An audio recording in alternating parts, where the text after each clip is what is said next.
By the way, this hour, Bigfoot Jr. will be here. Not Bigfoot. Bigfoot Jr. is brother, I guess. How you doing, Bigfoot Jr.? I'm doing good, it is. Hey, I just want to say, Howard, you know, I was thinking someday that I'd like to have children of my own, it is.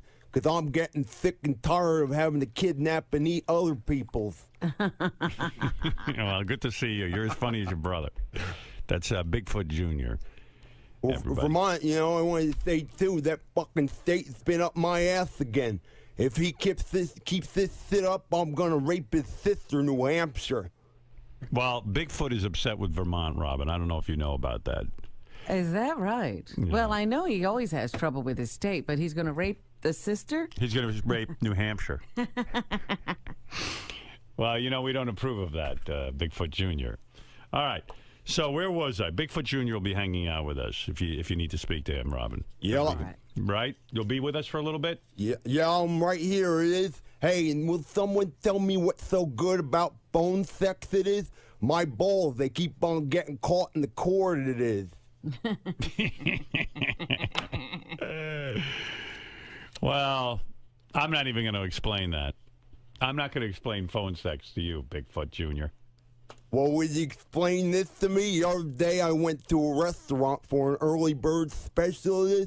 What a fucking ripoff. I couldn't find no fucking birds anywhere. You know, you're a lot of fun. You're a good man. You're a good man. Thank you. Yeah. All right, what else do I have to tell you? Oh, yes. I just think this is funny because there's a very clear line of who Richie Wilson likes now and who he doesn't. Is that right? And I always think a wedding brings out the best in people because there's three people, like Scott the engineer is invited. Richard and Sal are invited. JD was invited. I was invited. You were invited. I assume Fred, were you invited? Oh, is he gone? Where is Fred when you need him? Fred's not here? Where is he, Bigfoot Jr.? I don't know about that guy, but I got a question for you, Howard. Would you rather fuck or eat a squirrel? Because it's a tie for me. Yeah. Fred, were you invited to Richie Wilson's little shindig? I'll tell you, I might be. I got like a save the date notice, but I don't think I've gotten. I don't have the official. Well, then thing. you were, yeah. Fred is so odd.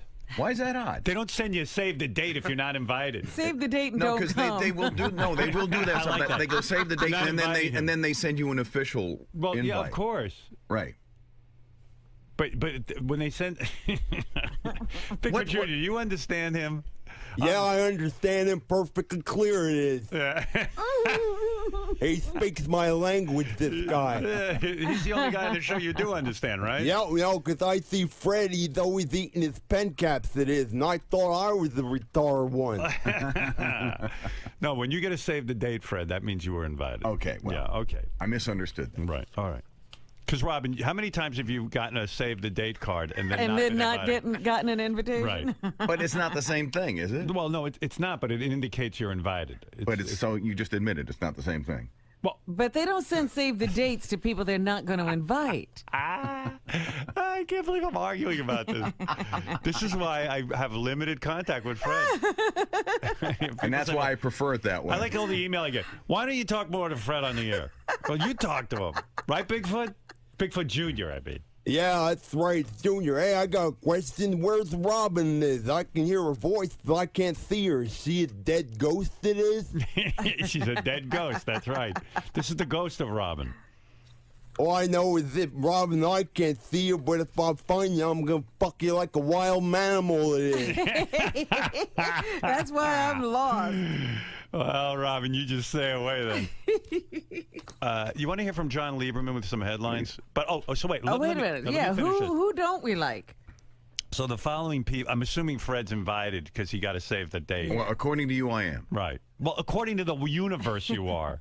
Okay. Holy shit. I never see anybody get so upset over nothing. No, Fred, you're confused whether you were invited? You got to save the date. I'm not confused. I was just telling you. That's your interpretation that I'm confused. You because you're not invited. What's that? They sent you a save the date to torture you because you're not invited. They just want to go like, nah, nah, nah, is that what they did? Yes. I didn't know that. All right. The three guys that I've determined out of the whole staff who aren't invited, Gary Delabate, Will, and Steve Brandano. Like Jason was even invited. Wow. It's just Steve Brandano, Gary, and Will. Isn't that interesting? I was invited too, it is, but I was told not to save the date. Oh, you got to not save the date card. Yeah, I got on my card, it says, do not save date.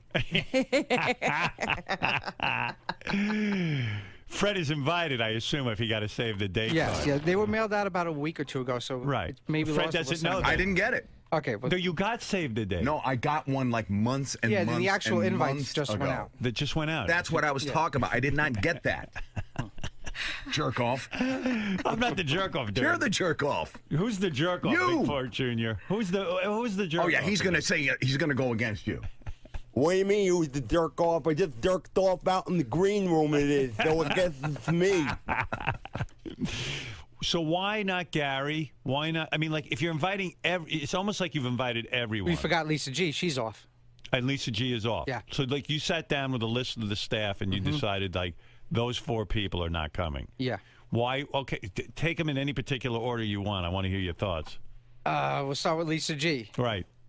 Would you want her yours? Yeah. Okay. I mean, did you invite John Lieberman? Lieberman, yeah. Lieberman's a fun guy. I love hanging out with him, and I socialize with him. I enjoy being around him, and after seeing him dance at the Christmas party, there's no way I wouldn't have him. But the way I look at it is, if you're going to invite everyone, because you're basically inviting everyone, to leave those 4 people out is It such makes a them statement. stick out. Yeah. You can't invite everybody. The place holds 150 people, That's true. max. Right. So So you have to have a cutoff. you have to have a cutoff, and I wasn't invited to Will's wedding. Right. Okay, that's fair enough. That's fair enough. That's a good rationale. I like right. Steve, but we don't socialize out of the workplace. But do you socialize with Fred? No, but Fred and I have a lot of conversations about motorcycles and Oh, music, really? and we Oh, walk. I'm so to the, sorry. Like, and I also look See, at it like he likes me, Howard, unlike you. I also look at it with people who I would like to hang out with more. But why not Gary? Do you guys have a genuine feud? Not a feud. We're very cordial to each other in the workplace, and we're respectful to each other in work. But Gary, what are you insulted at all? Seriously? No, I totally expected not to be invited. I don't think. Listen, if this were 2 years ago, it probably would have been a whole different thing. I would have had it out with Richie, but he doesn't like me. I know that, which is probably why I don't like him. Although in the last 2 years, I think Richie has changed dramatically, and he's a much nicer guy than he was 2 years ago, and we get along fine. I've heard you. I did not expect to be invited. First of all, I'm not insulted. First of all, Richie, I think Gary, all jokes aside, is like one of the nicest fucking human beings on the planet. He is. How do you not like Gary? he's taken a few shots at me. He has? Yeah, he has, and I don't hang out with him outside of the workplace. What is it? What kind of shot does he take? There was one time where you guys were playing the like some giant Super Bowl, the drunks after the game. Right. And for no reason, he just walks over to me and goes, "I see that you being that kind of guy." For no, like, it totally I don't even unsolicited. understand, but it sounds like you said something, Gary. And then You know what? We had a weird incident at your wedding. I think that for me is where it started. That was when I realized he didn't like me. What happened?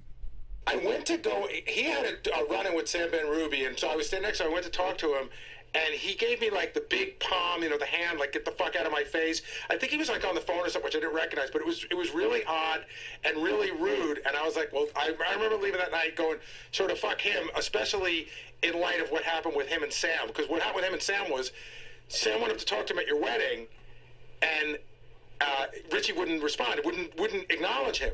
Wow. So Sam said, "Hey man, you're not going to talk to me?" And he goes, "I don't talk to you at work. Why would I talk to you here?" And he walked away. no. So you seem like one of the nicest guys too. Here's the thing. Gary's taken shots at me way before that. What's with Sam and the attitude? Sam's like one of the nicest guys too. I've been here 15 years. I've never had an interaction with Sam. Yeah, but he was And then trying to socialize And with you. then one day I'm in the hall, and he just walked by and passed some obnoxious remark. Oh, he did? Yeah, so Oh, I was what'd like, he fuck say? you. I was doing some work, and I don't remember the exact remark, but he passed a snide remark. And the one time you speak to me in 15 years is some obnoxious remark, so Well, fuck that's you. different. I didn't know that. That's All right. that's my attitude. But at Howard's wedding, you can't just be cordially say yes or no and walk away. You were like making a scene, sort of. Gary, did you see it or did you hear that? He told me what happened. Okay, so you didn't see it, so I wasn't making a scene. If I was making a scene, more people would have seen it, right? It's true. That's why it's called a scene. Yeah. But the thing is, I don't remember taking shots at Richie, and I never really had anything against it. But I felt that he didn't like me, and I was sort of like, well, fuck him then. But you weren't invited to Jason's wedding, so how come you're inviting him? Rachel's very fond of Jason. They email a lot. They they converse a lot. Rachel, so yeah, and John Hine, because Rachel and John Hine have a past history working together. Right. Okay, that makes sense. It is a method to the madness. It's so great.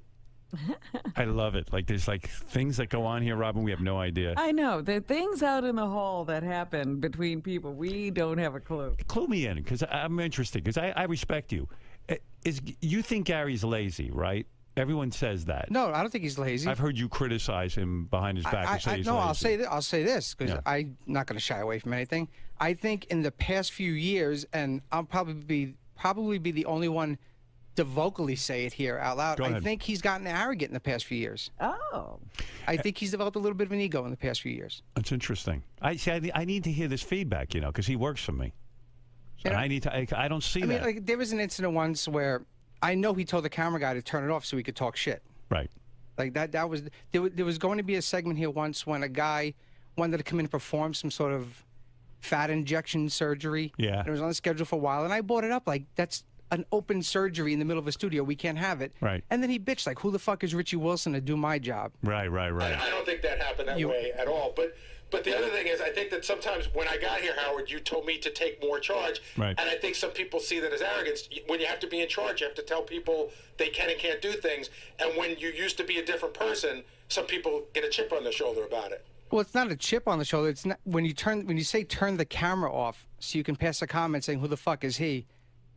Then I got have no idea what you're talking about. I genuinely have no idea what you're talking about. But I would say that if anybody would be the definition of a chip on their shoulder, it would be you, although I don't think that's true of you anymore. But I think there was a period of time where you had an enormous chip on your shoulder. I mean, I always have. I think, again, I wouldn't be the only one to say that, too. But, again, I talked to Howard about this at dinner the other night. I don't think I've changed. I think you've changed. Now, you know what's interesting? Last week during the Tabitha segment, you made a remark, Howard, saying, I wonder why nobody likes Richie. Right. And I went in the back and I said, I guarantee that came from Gary because they had dinner the night before and he talked shit. No, he didn't. No, but I know that a couple of people said to me they don't like Richie Wilson. That he's a tough guy. And I don't care. I don't care if they do or they don't. Like wasn't when Gary though? Is that true? Like when Gary said, listen, people report to me. Like when Gary said before, Really? Yeah. Richie doesn't like me, so I don't like him. To me, that's immature and childish. If someone doesn't like me, I'll still like them because I don't care. Yeah, but then you said you won't invite Will to your wedding because Will didn't invite you. And Jason didn't invite you to his wedding, but you invited Jason. So Did you hear 5 minutes ago when I said Rachel's very fond of Jason and has a rapport with him, so that's why she invited him? But again, I understand. You know, Jason and Will have always sort of, you're really going out of your way to single out people that you don't like. Okay, so did you like Tom Chiusano? I did. Did you invite him to your wedding? Did not. Okay. There you go. What does that mean? I don't know. Exactly. I know what that means. There were a lot of people. I thought he said he did like him. I'm sorry. I thought he said he did. There were many people I liked that I did not invite to my wedding. I think that it's very clear that people you didn't. So are you not inviting Gary as revenge for Tom? No. I mean, I like Will. I like Will a lot. Right. Anybody else? Will, are you insulted? Now's your time to speak up. I mean, Will said it once. Will said it with his wedding list. There's an A team and a B team, and you can't invite everybody. You only left off 4 people. Right. I mean, right. You know what I mean? Like, he left off 4 people you selected. It's interesting. I wasn't, offended until I heard the rest of the list, and I was like, geez. You're on that list. I thought... Even Scott the engineer is invited. Like, I've hung out with Scott outside of work. I understand that, but no one invites Scott the engineer to anything. You're supposed to forget Scott. Yeah, you're supposed to forget to invite him. It's just weird. I think he has a little bit... Tabitha Stevens was invited. I think Richie has a little bit of beef with me, but he won't admit it. Like, there was a long period there where he was just really kind of cold to me, and I said to him straight up, I said, did I do something to offend you?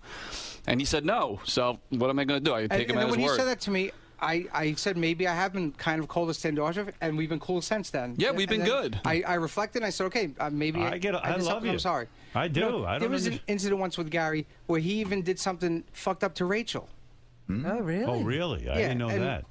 What did he do? She was in the green room getting her hair done for the bonus show. And he walks in, and this was seen by a few people. He goes, I need that chair you're sitting on. I need that chair you're sitting on. And okay, take the chair.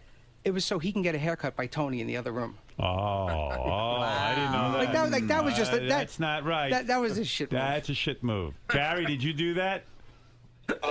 Possibly. I don't remember, but it's totally possible. Howard, there's a million places to sit now. And we needed a chair that moves, and that was the one. No, you needed a chair. Yeah, not we. Well, me and John, but it's not that big a deal. There's a whole sofa in there. And well, you could say, hey, Ray. She was getting her hair and makeup done. You can't get it on a sofa. It probably went something more like this. Doesn't matter. Gary needed a haircut. It probably went something more like this. Do you mind if we borrow that chair? But Richie probably... No. There were other people here. If they want to come in or if they want to say it happened that way. All I know is this must be good because John Lieberman has his microphone out. He's like, he's ready to report. He's ready to cover this one. Bigfoot Jr., you believe this, what goes on here? No, I can't believe it all it is, but I figured I could at least try to sum it up. Gary's professional relationship with Richie is like at a 9, but his personal relationship is like at a 2 it is. Yeah, right. You know, you're right. You're making sense for one. Good for you. Bigfoot Jr., everybody. Well, anyway, I don't know what's going to happen. John Lieberman, do you know anything about this? Or is this news to him, too? Yeah, go ahead. Oh, all right. Here's the official news report on Richie's wedding. All right. Who knew? Who knew all this was John going on on? top It's of this interesting. Like for the already? ones that you say like don't like me, then don't be nice to my face. To me that's bullshit. If I don't Yeah. like someone, they're gonna know it. It always If I have to work with you, I'm not going to be a dick to you. I got to work with you. We just worked together yesterday. Should I be, hey, fuckhead, come in here and look at this? Or like, hey, let's go in and look at this together? Okay, that's fine. We have, like I said earlier, we have a cordial, respectful, working relationship. Can I ask you a question? Have you not noticed in the last year that I have made an effort to be nicer to you? No. Then that's you. That's who you are. That's who I am. He hasn't. You don't detect this new nice Gary? No. No. New buoy. I actually thought I've gone out of my way to be nicer to Richie, but you know, I guess if you don't kiss his ass, it's not enough. See, like he gets all angry, like it's childish to me. Like I don't like you, so you don't like me, and you don't kiss. I never asked you to kiss my ass, never once. No, I didn't kiss your ass. I just said I've made an effort to be nicer to you, and I think if somebody makes an effort to be nicer to you, and you rebuff that, that might be considered a little childish. How have you been nicer? Yeah, in what ways are you nice? I've just been really. I think. How many times have you invited me to your little man cave for a football thing? How many times have you invited me to lunch? How many times? No, answer the question. I'm going to answer. How many times have I had people to my man cave? Once. I didn't invite. Really, Brian, once? Once. I didn't invite Brian Phelan. I didn't invite Doug. I didn't invite a ton of people. Why do you want to go to his house? No, someday? no, I'm just saying. I was like, there. It's horrible. I know. I'm just saying. That's a stupid thing because. How could you say that? There's a lot of Sorry, I forgot. There's only 8 chairs and 4 bar stools, and the bar stools were taken. But have you ever invited me once to hang out with you socially? Go to lunch, hang out, or anything? Have you ever? But I don't hang out with any. I don't take JD to lunch. I don't take Tracy to lunch. I don't hang out socially. I don't live in the city. Where are the things that I've done here socially that you've seen me do with others, but not with you? It's called, hey, let's go grab lunch at work or something. Just if if you made a concerted effort to bury the hatchet, it would be nice. I don't do that with Will and John and Jason, and I work with them every day. Yeah, I get that, Richie. He's always can see with his John point. Hine. He can't be with you. That's Yeah, he's between you and John Hine. He wants to be with That's John true. Hine. But even I gotta tell you, even the time I spent with John Hine, get isn't that. here. He's in love with John Hine, man. Yeah. Those two should get married. That's Yes. a bromance like I've never seen. John, what do you know about this? You're a newsman. You must be on top of this. Yeah, we're on top of it. We've known about this for some time, Oh, Howard. have you? Right. And in fact, we were going to bring it into headline to you today, but you got to it before. Look, I think Richie is a polarizing figure. I think a lot of people like him, and I think a lot of people dislike him. Are you on top of who likes him and who doesn't? I have a pretty good idea. Who doesn't like Who him? doesn't? Who doesn't like who you? Well, doesn't? I think we just heard. I mean, I think Gary clearly, Has a has a thing. little disdain. I think the radio side more dislikes you, and the TV side likes you. And Wow. I think it's Who because knew of maybe Richie was so involved? Yeah, a polarizing Richie figure is. even. Yeah, I think he can be intimidating to some. I think some I think love you're this guy. smug. I mean, I just don't. I I think- don't take any. I don't. You don't take any shit? It's either black or white, man. Either. And with and me. you see, Richie has aligned himself with Ronnie, which also then. Yeah, Ronnie's a good friend of that mine. makes sense. So all That Well, is where is the that a polarizing dividing line? fact. Yes, Robin. Wow. This is where the polarizing effect comes in because Richie has so closely aligned himself with Ronnie Right. that anybody who might not like Ronnie automatically associates Richie with the strip club Ronnie scene. Yeah, because like Ronnie, This is what's Osmosis. going on. yeah, Ronnie is a polarizing figure too. Yeah. Oh, Dude, Ronnie. wait a minute. Ronnie's a lot. behind Are this. you saying a lot of people, a lot of people don't like Ronnie then. You're an idiot. And by the way, Ronnie, I'm what not is with doing you this and again. John Lieberman? I'm not doing it again, You're Howard. out of line with him. Number 3. Did you see what you're wearing? Yeah, I see number 3. He comes up to me this morning. He says, I'm getting a number 3 emblazoned. He didn't use that word, of course. Right. Put on the side of his sport jacket because Dale Earnhardt was known as the Intimidator, and I'm calling Ronnie the Intimidator. Yeah, so because I'm friends with Richie, nobody likes Richie. You stupid man. Howard, I don't want to get into this with Ronnie. All I said was... Then why did you bring it up? Because I was explaining why Richie is seen as a polarizing figure. Some people really like him, some do not, in part because of his association with you. Are you saying people don't like Ronnie? Well, Ronnie's got this new personality. Like, I hear him fighting with John Lieberman. You won't even talk to John. Fuck John Lieberman. John's helping you. I don't give a shit about fuck him. You're out. You are out of line. Yeah, I'm a big shot, right? You got a little carried away. Yes, I got carried away. Ever since you got that TV deal. What happened to that deal? No, ever since I got my pace car. Oh, that's the thing. Why won't you talk about your pace car? Who gives a shit? And Ronnie was seen, Howard. I now have it through 2 sources. Yeah. Ronnie was seen tooling around town recently in the pace car. You're so full of shit. You're so full of shit. So you're denying it? When? Are you denying it? When? Are you denying it? When? Tell me when, and I'll tell you if I was out. When, asshole? Have you, in the past 7 days, you 3, been... Look at you with a 3 on the side of your fucking headphones. Richie, you hang around with Ronnie? How does that go? Not anymore. You're disassociating yourself. Stupid. Ronnie, what's the big deal with this pace car? When John asks you about it, why do you make such a big deal about it? I want to know when he saw me out. When did you see him I out? just said I did not see you. My sources saw you. When did your sources see me? Sources? Over the past... Sources, man. When? I can't even have a conversation with you, You're Ronnie. an idiot, that's why. How? I will not resort back to the personal attacks. This is an old shtick. Right. Yeah, Here's the shtick. thing. Right. Howard, I have 2 sources who have seen Ronald out in public over the past 7 days. Have you been out in the car over the past 7 days? What a moron. Have you been been out in your car? I might have been. All right, so there you go. Thank you. 7 Thank days. you. Why is it such a big deal that What's you're driving the big around in your deal? car? Why is it such a big deal to him? Because you keep resisting talking about it. Because it's nobody's business. The issue is this, Howard. I saw that car. You didn't see shit. Yeah, I know. seen it You didn't too. see it anything. is. You saw it? Yeah, I saw Ronnie driving that stupid pace car the other day. It was made by Matchbox. I didn't write this stuff. The issue is this, Howard. Ronnie is going out to Vegas this weekend for the block party.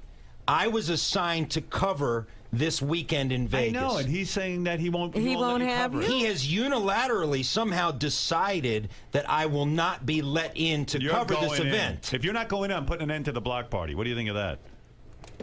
And it only helps the block party because he'll have something to fucking say on stage when he sees you there. And we'll know what went on. Right. What do You are letting him in to the block party. No ands, ifs, or I might let him in, but That's damn somebody right. might let him out. He's covering it. My God. Ronnie, he's carried away. Yeah, Tell him. this Yeah, is- I'm a big shot. It's like the Godfather. Yeah, it's me. Yeah. I will be there covering it. And what I like is, Ronnie, when you say you're in charge of something... I didn't say I was in charge. Well, you just said you had the power to get me out of there. Yeah, but I didn't say I was in charge. But when there's issues like with Scott the engineer's pay, you defer and say, oh, I'm not a decision that maker. has nothing to do with me with the pay. Are you or are you not a decision maker in terms of the block party? In your case, yeah. Okay, see, it's a case by case. Exactly. You assert your power when you wish. Yes. Well, we were talking about Richie Wilson's wedding, which But I don't know how. I can't wait for Richie's wedding, man. should be It's a gonna lot of great, fun, I'm man. sure. Yeah, but does I already Ronnie? prepared a speech, everything. Oh, No really? kidding. I'm in the poem. wedding party, man. Getting a Are poem. Yes. Are you? Yeah. You're an Ronnie's in usher? the wedding party? Hell yeah, man. He's the ring boy. Richie, will you tell Howard what Ronnie wrote on his RSVP card? You have to hear this, Howard. Go ahead. The RSVP card was a postcard, Right. so Yeah. everybody could see it, and he writes on the back like, "Fuck you, dick ass," or "I can't wait, you dick ass." Oh, my God. That's in the regular post. Because that's what goes on between Yeah, us, but his man. wife's going to see. She But calls it's in me the dick mail. ass. No, the Postal Service It's will in the see it. It's mail. on Oh, the my postcard. Oh my Everybody's God! talking. The postal service will see it. Oh my God! Oh, John. When do you write something like that? You become a whole thing. Yeah, I became a whole Try to thing, be a man. A little whole thing I Try to became. be Well, classy. there is one thing that's clear. I can't wait for can't this talk wedding. to Ronnie anymore. Yeah. No, you can't. Nah. shot. Can't talk to me. Well, Your sources. Were they right? You're an idiot. Were they Where right? did they see me? Where did they see me? Where did they see me? Were they right? Were they correct? You're guessing. You're guessing. Who are your sources and where did they see me? A, I'm never giving up my sources. Okay, where B, did they see I me, have idiot? locations and times and places Well, let me hear where 'em. All right, your car was Let seen. me hear 'em. Anyway, Let me hear them. I'm done. Yeah, with you're that. done because you don't have the information. There are more important things to talk about. Bullshit. What was he doing in the pace car? Bullshit. What was did I your doing? sources He was say? just he was just driving. Yeah, just I was tooling just around. driving, tooling around. Yeah. In a T-shirt with his tattoos exposed. What a moron. You are a moron. You are a moron. Ronnie, your personal attacks are old. Okay. Bigfoot Jr. is getting upset. Would you please give me the times and the dates and where? Why? Why not? You want me to answer? You know where you were in your car. No, I don't. Car. You were pacing. Yeah, I was pacing with the pace. Bigfoot Jr., I apologize. It's upsetting to you. You have limited intelligence, and this has got to sound moronic even to you. Does anyone have ketchup for my scabies? It is. You know, he has scabies. That's Good for him. Yeah, you have scabies. That's very serious. Glad he's sitting next to you. Well, I know. I'm nervous. There's one on your desk right now, Howard. Can you give it back? It is. You're getting attached to them? Yeah, they're my own little friends. Yeah, well. Anyway, John, you have anything to add about Ronnie or Richie Wilson? and his Right. Yeah, think of something good, friendliness. John. Go ahead. I see the wheels turning. Go ahead. Oh, you know what, Ronnie? Get over it. Just that Ronnie apparently is writing the wedding speech from the toilet. That's where he is composing this. Is he really going to give a speech? Yeah. And is he really in the wedding party? Yeah, he is. Wow. You're that close with Ronnie? Yeah. Yeah. Yeah, I'm at his right. house all the time. We're good friends. If Gary would have you over, maybe he'd get to go to the wedding. True. Yeah. Because when am I polarized like him? Polarizing. Yeah, like sunglasses. You're polar. Yeah. Right. You're a weirdo, Lieberman. I swear to God. Yeah, Tom, you're on the air in Boston. Isn't Rachel that piece of ass girl that works for them too, and they kind of made him to marry her or something like that? Like he was dragging his ass. He did. Richie did drag his ass. He Dragged had my trouble. ass for a long He time. was dragging his ass for a But long now time. he's completely on board. And Rachel is a piece of ass. I even told Rachel to break up with him a long time ago. did? Yeah. Wow, and now you're in the wedding party. Yeah. Right. Howard, one more thing. Great job on AGC. What's his name? Asking that. Are you ever going to punish him for what he did? I mean, seriously, keep him off the air for like a month. What did he do? Well, when he went to AGT and was banging that girl in the, up against the building, total disrespect for you. Nah, I don't care. Are you ever going to just keep him off for a month? Because you know he's on hold every day. No, he's not on hold every day, and him banging a girl at AGT is just—he's ass napkin Ed. That's what he does. The Yeah, idea but- that any girl would bang him is more remarkable than anything else. Yes, John. I was going to say, Ass Napkin Ed is taking a train, we have learned, from upstate New York all the way out to Vegas. It's going to take him 5 days to get there Wow. for the block party this weekend, which I'll be covering. He wants Good to be for with you, Ron. John. Good. That's a promotion. I said good Ronnie. for you, John. No. Wow. Good for you, John. Do you understand we're a radio station and that John has to do his job and report on Good for everybody? John. Do you get You're that? the only one. I mean, I can ask questions of anybody else back there, and they'll give an answer. Oh, please. You're the only one. Come on now. You know that's I not can true, ask- you liar. I can ask you Tim lie. Sabian, who what is about, the boss. You ask Benji, you never get a straight answer half the time. I can ask Tim Sabian, Such the a boss, liar. You're such about a liar. shitting You or, lie. or You're pissing such in a the li- woods during yeah, golf. right. Yeah, and he'll okay. answer me. Yeah, right. He really answered you about shitting on the wall. Yeah. Yeah. And I can ask Will about slamming his golf clubs and making a scene at a private country club, and he'll Well, answer good me. for you. Good for you, But you boy. won't answer me. Good for you, boy. Boy. What? Boy. Richie, how do you hang out at Ronnie's house? I mean, what goes on there? Richie's as crazy as I am, man. Is he? Oh, Richie's nuts. He didn't strike You don't me that even way. know. I don't believe that. Oh, well, you better believe it. Give me an example of him being crazy. What does he do? I don't know. I Exactly. can't. Yeah, believe me, Richie's crazy. Did he ever bang Rachel in front of you? No. All right, ain't that crazy. He's not that crazy. Right. You've been in the pace car, right? I haven't sat in it, but I looked inside and I got to see it. Exactly. You're the one of the only people here who has seen it. Like, like a Bigfoot sighting. Ooh, that's great. Have you ever seen Rachel naked? No. No, you've seen her in bikinis and stuff. Yeah, Oh, bikinis. bikini, yeah. Bikinis. Ever see her topless? No. Almost. What do you Almost. mean? Yeah, He right. actually took her shopping for wedding Oh, dresses. right. Yeah. Yeah, he's got a thing for your wife. No, I don't. We're friends. Oh, bullshit. We're good friends. You ever see Richie naked? No. Topless? You want to? No. Topless. All right, boys. I want to see John naked. What is wrong with you? Last thing on the wedding, Richie. Yeah, Richie. What's wrong with you? Go ahead, quickly, because I gotta move on. I got a ton of stuff to get. You invited everybody in the newsroom except Lisa G. Yeah. Is this a long-standing feud? It's not a feud. It's just that But you're singling her out. you invite people that I hang out with Shuli. I like John a lot. I want to hang out more with John. Why? Lisa is just, I don't know, she's kind of, You should have invited Lisa. in my personal opinion, she's kind of a dud. Invite, I can bang her at your wedding. Ronnie would do that. Yeah, I would. Right on the table. And I'll be there with a mmicrophone. Yeah. No, you're not working that night. You'll be dancing like at the Christmas party. All right, guys. Drunken bitch. Listen, you two will probably be all over each other at the fucking wedding. Yes, You'll see. they'll be Ronnie Oh, and John. yeah. Yeah, weren't they slow dancing together at the Christmas party? Yeah, we would. That was before. That was before. That Yeah, was before Ronnie turned into the Intimidator. Yeah, number 3. That's why you're wearing headphones to say number 3 on them. All right. You're Thank you. scared. Look at you. Yeah, I'm scared of you. Look at you. I didn't say you were scared of me. That's what you've been putting up all over the place. I said You've been intimidated. No, you're like a paper. You're like a paper tiger. You're a paper tiger. You'll go on Twitter and say stuff, but then out in the halls you'll just say no comment. I'm saying it right here. What Paper are you fucking tiger. talking about? Paper tiger. Bullshit artist. All Bullshit right, Ronnie. artist. Thank you. Thank guys, you, Ronald. All right, I got to take a break. We'll be back in a few minutes. I got to calm down from all this nonsense. Goodbye. John, Yes. the relationship between you and Ronald Munn has become quite contentious. I think it's safe to say that. It's fair to say that. I thought we were getting along well. I mean, we did get along well at the Christmas party, and then since then it's kind of deteriorated because he finds me very annoying. I feel like I'm just doing my job, and sometimes I egg him on a little bit on Twitter or in person, but his venom is really something. I don't think I've ever seen anything like it. Well, I think what offends you the most is that the attacks have become personal. It's not about the job that you're doing all the time now. It's about you. He's calling you a dummy, a jerk. An idiot. Right. Yeah, dummy, jerk, idiot.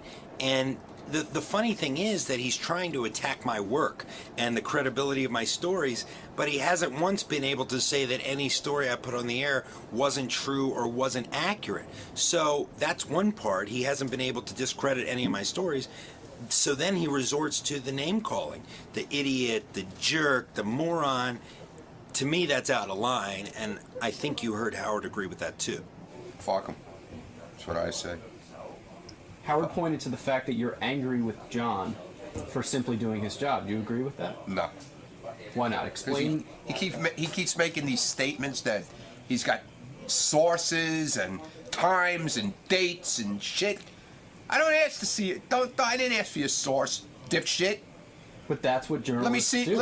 Let me see the times and the dates and where I was. Okay, Mr. Journalist asshole. What? Let me see the times and the dates. Journalist asshole.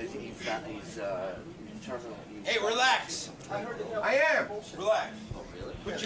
Go get me the times and the dates, you idiot. So let me play devil's advocate. If he goes and grabs these times and these dates, And I said I would answer yes or no if I was there.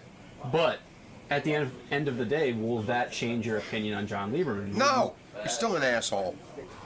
Sometimes when discussions like these happen, it can resolve some tension, some issues. Do you feel like any of that occurred between you and Gary today? Did it relieve anything?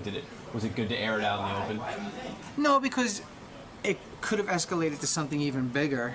I know that. You know that.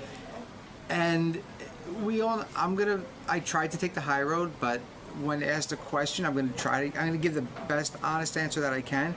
And I know when you go to talk to him, he's going to give a snide remark or say something snarky or something, try to put me down, and I don't care. Look, you either like somebody or you don't like the person, and you can't like everybody. It's impossible. And not everybody's going to like you. So the people that like me, great, cool. The people that don't like me, if there are those people out there, they're chicken shits and pussies for coming at me with smiles and talking behind my back.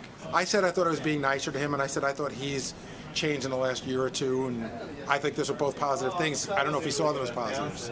Prior to that, during times when you said Richie had a big chip on his shoulder, what was it like to be around him? You got to watch what you say because he gets angry. He just, you can piss him off.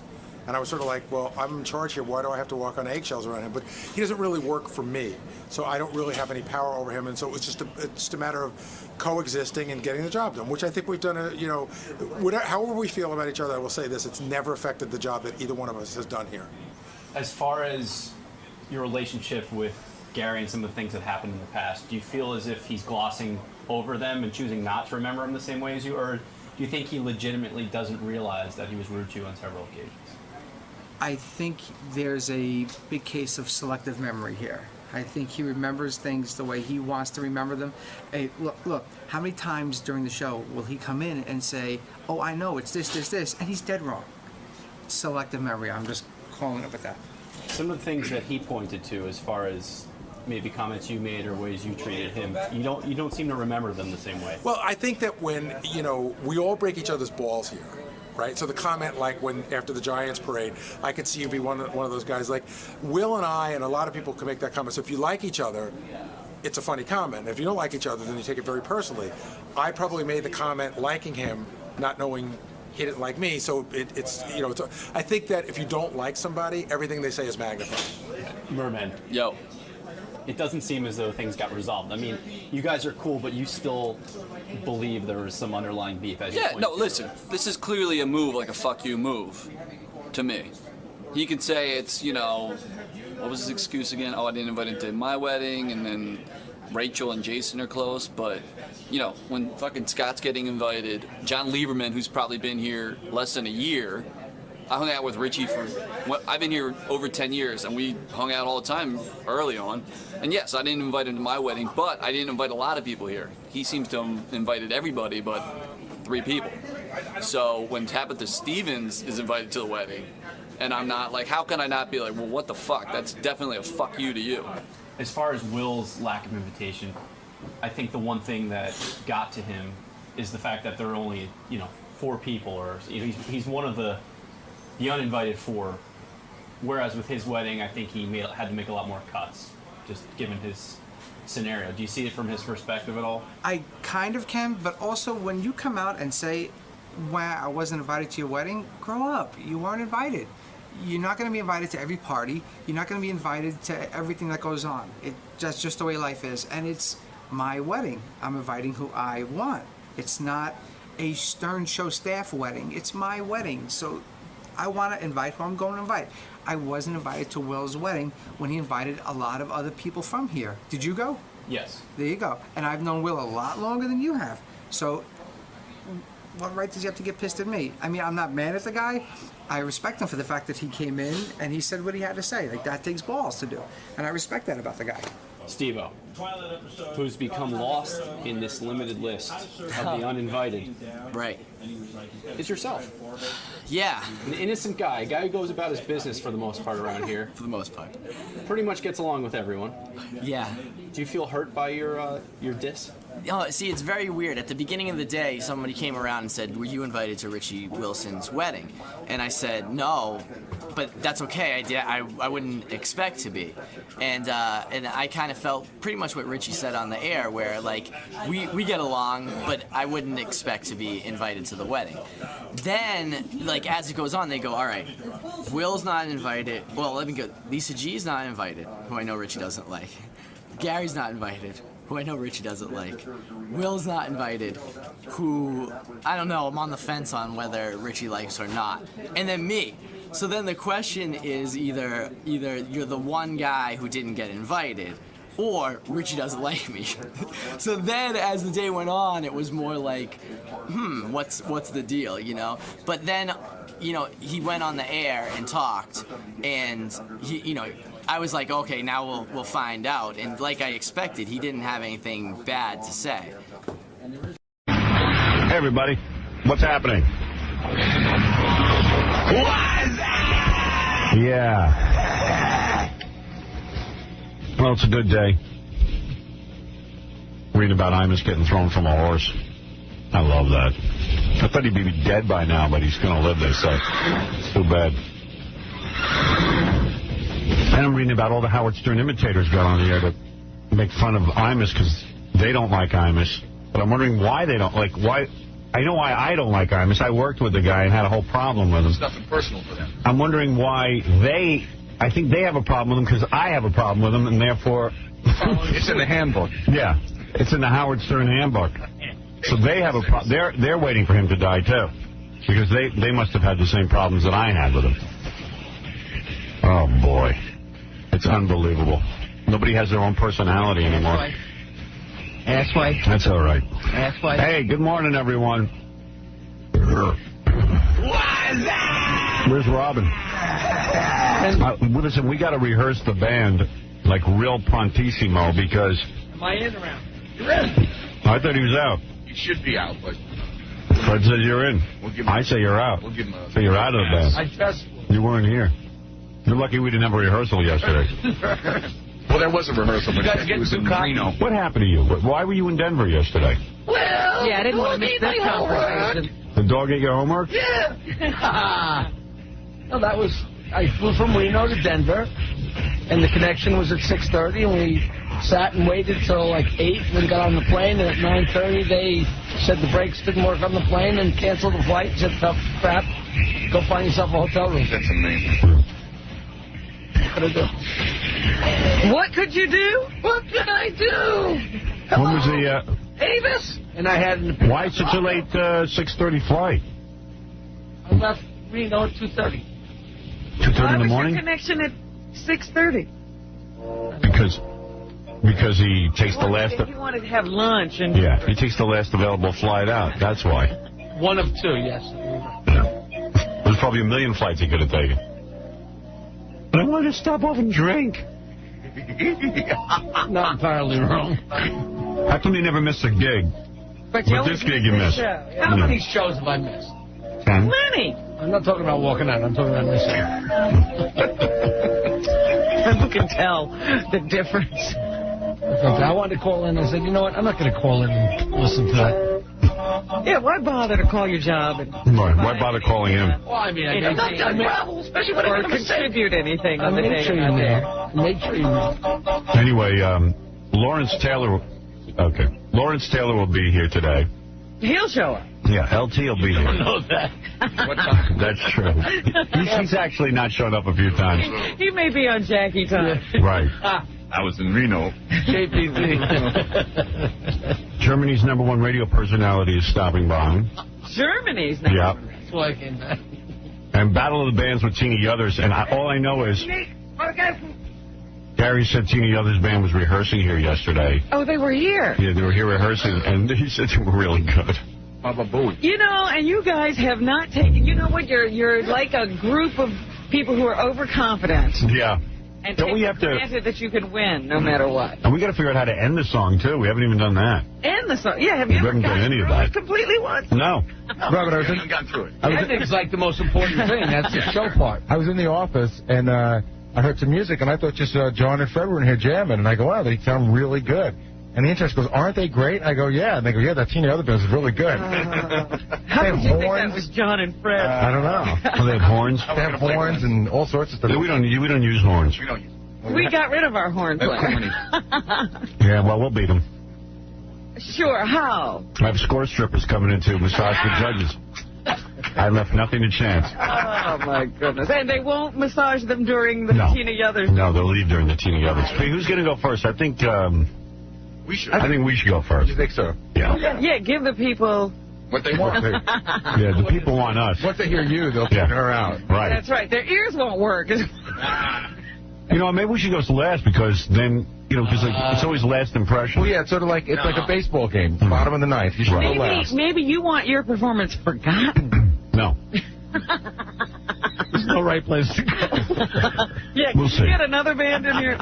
We should go third. Yeah. Well, maybe we ought to practice. I would say so, yes, because apparently Fred and John have worked out a new arrangement. Yeah. And they had some complicated part for Jackie. Yeah, well, forget Jackie. I And think now leave him out of it. and yesterday they were discussing how maybe they could just have Jackie, like, hit one or two notes. Yeah, well, that's my point. I mean, why have him screw it up? I thought Jackie was thrown out of the band and just left her gong at the end. Yeah, let him do the gong. No, we got one other part we can try Howard, with. trust me, you want to share the blame. Oh, look at the gong. Yeah, we have a gong. Great. Well, Court of the Crimson King always had a gong. I don't remember that. No, I don't know. You know what it is? We don't know how to end the song, so a gong will just do it. You know, Yeah, just gong your way out. We used to do that on the Gong Show. Howard, Fred's taking this very seriously. Fred's been ordering all this weird stuff. Like, he ordered a gong yesterday, and then he ordered a bunch of kazoos. Good. Kazoo? Good. Let him order everything. Who's going to use the kazoo? Jackie. Let's try everything. Put Jackie. I'm using any trick in the book to win this. By the way, tomorrow, Sean and Marlon Wayans will stop by. Russell Simmons will stop by. Coming soon, Darva Conger. Russell Simmons, huh? Yeah, the famous guy who started Def Jam with Rick Rubin. George Clooney, Carmen Electra, RuPaul, all these people coming by very soon. Very soon. Not soon enough. Not soon enough. Just stop this band. No. Maybe we ought to practice next, but Yeah, do it. I got a ton of stuff to get to, but I wouldn't mind having a practice so we know what we're doing. Because I want to hear We need a month. what you guys sound like. No matter the results of today, you're still up for other offers? Yeah, there's got to be somebody out there they can We can beat a lot of these guys. This Dog Star is they're coming to town while we're on vacation, but they're going to try to We're going to beat their ass. double back again. right. Double That back. would be a slam dunk. Yeah, I think they can double back. They'll slam dunk. Yeah. Listen I to don't this. think slam dunk is enough. Here, everyone was rioting. I guess white people were rioting after the L.A. game. Why do you say that? I don't know what's I going don't know on why I'm saying Yeah, why that. do you say it's white people? with these groups. But, you know, there were 1 million people, they said, outside of the Staples Center as the Lakers were ending that game last night. How could that be? I don't know, but that's what they were saying. What are they, all droids, and they all know to show up? Yeah, outside they the... just come, you know, they just gather there. We must go to the center. Howard, you know, Then they start lighting fires. I don't understand. turning over police cars? There's something in human nature that people like to light fires on big events. Yeah, because you could see it, and they were, you might as well be Indians. They were dancing around these fires. I think it's stupidity. But why would you turn over, like, say you want to turn over a car, right? Okay, maybe I understand that, but I really don't. I don't understand. But of all the cars to turn over, why police cars? I know. Because Isn't that weird? then you're out of control. You know, now you know you're out of control. Yeah, now you're crazy. We're winning. We're winning. And they destroyed some sport utility vehicle. That was totaled. Yeah. You know, they turned it up on its roof. Is it black people or white people doing this? You can't tell because they had the helicopters don't go down far enough to see. I think white people are now into rioting.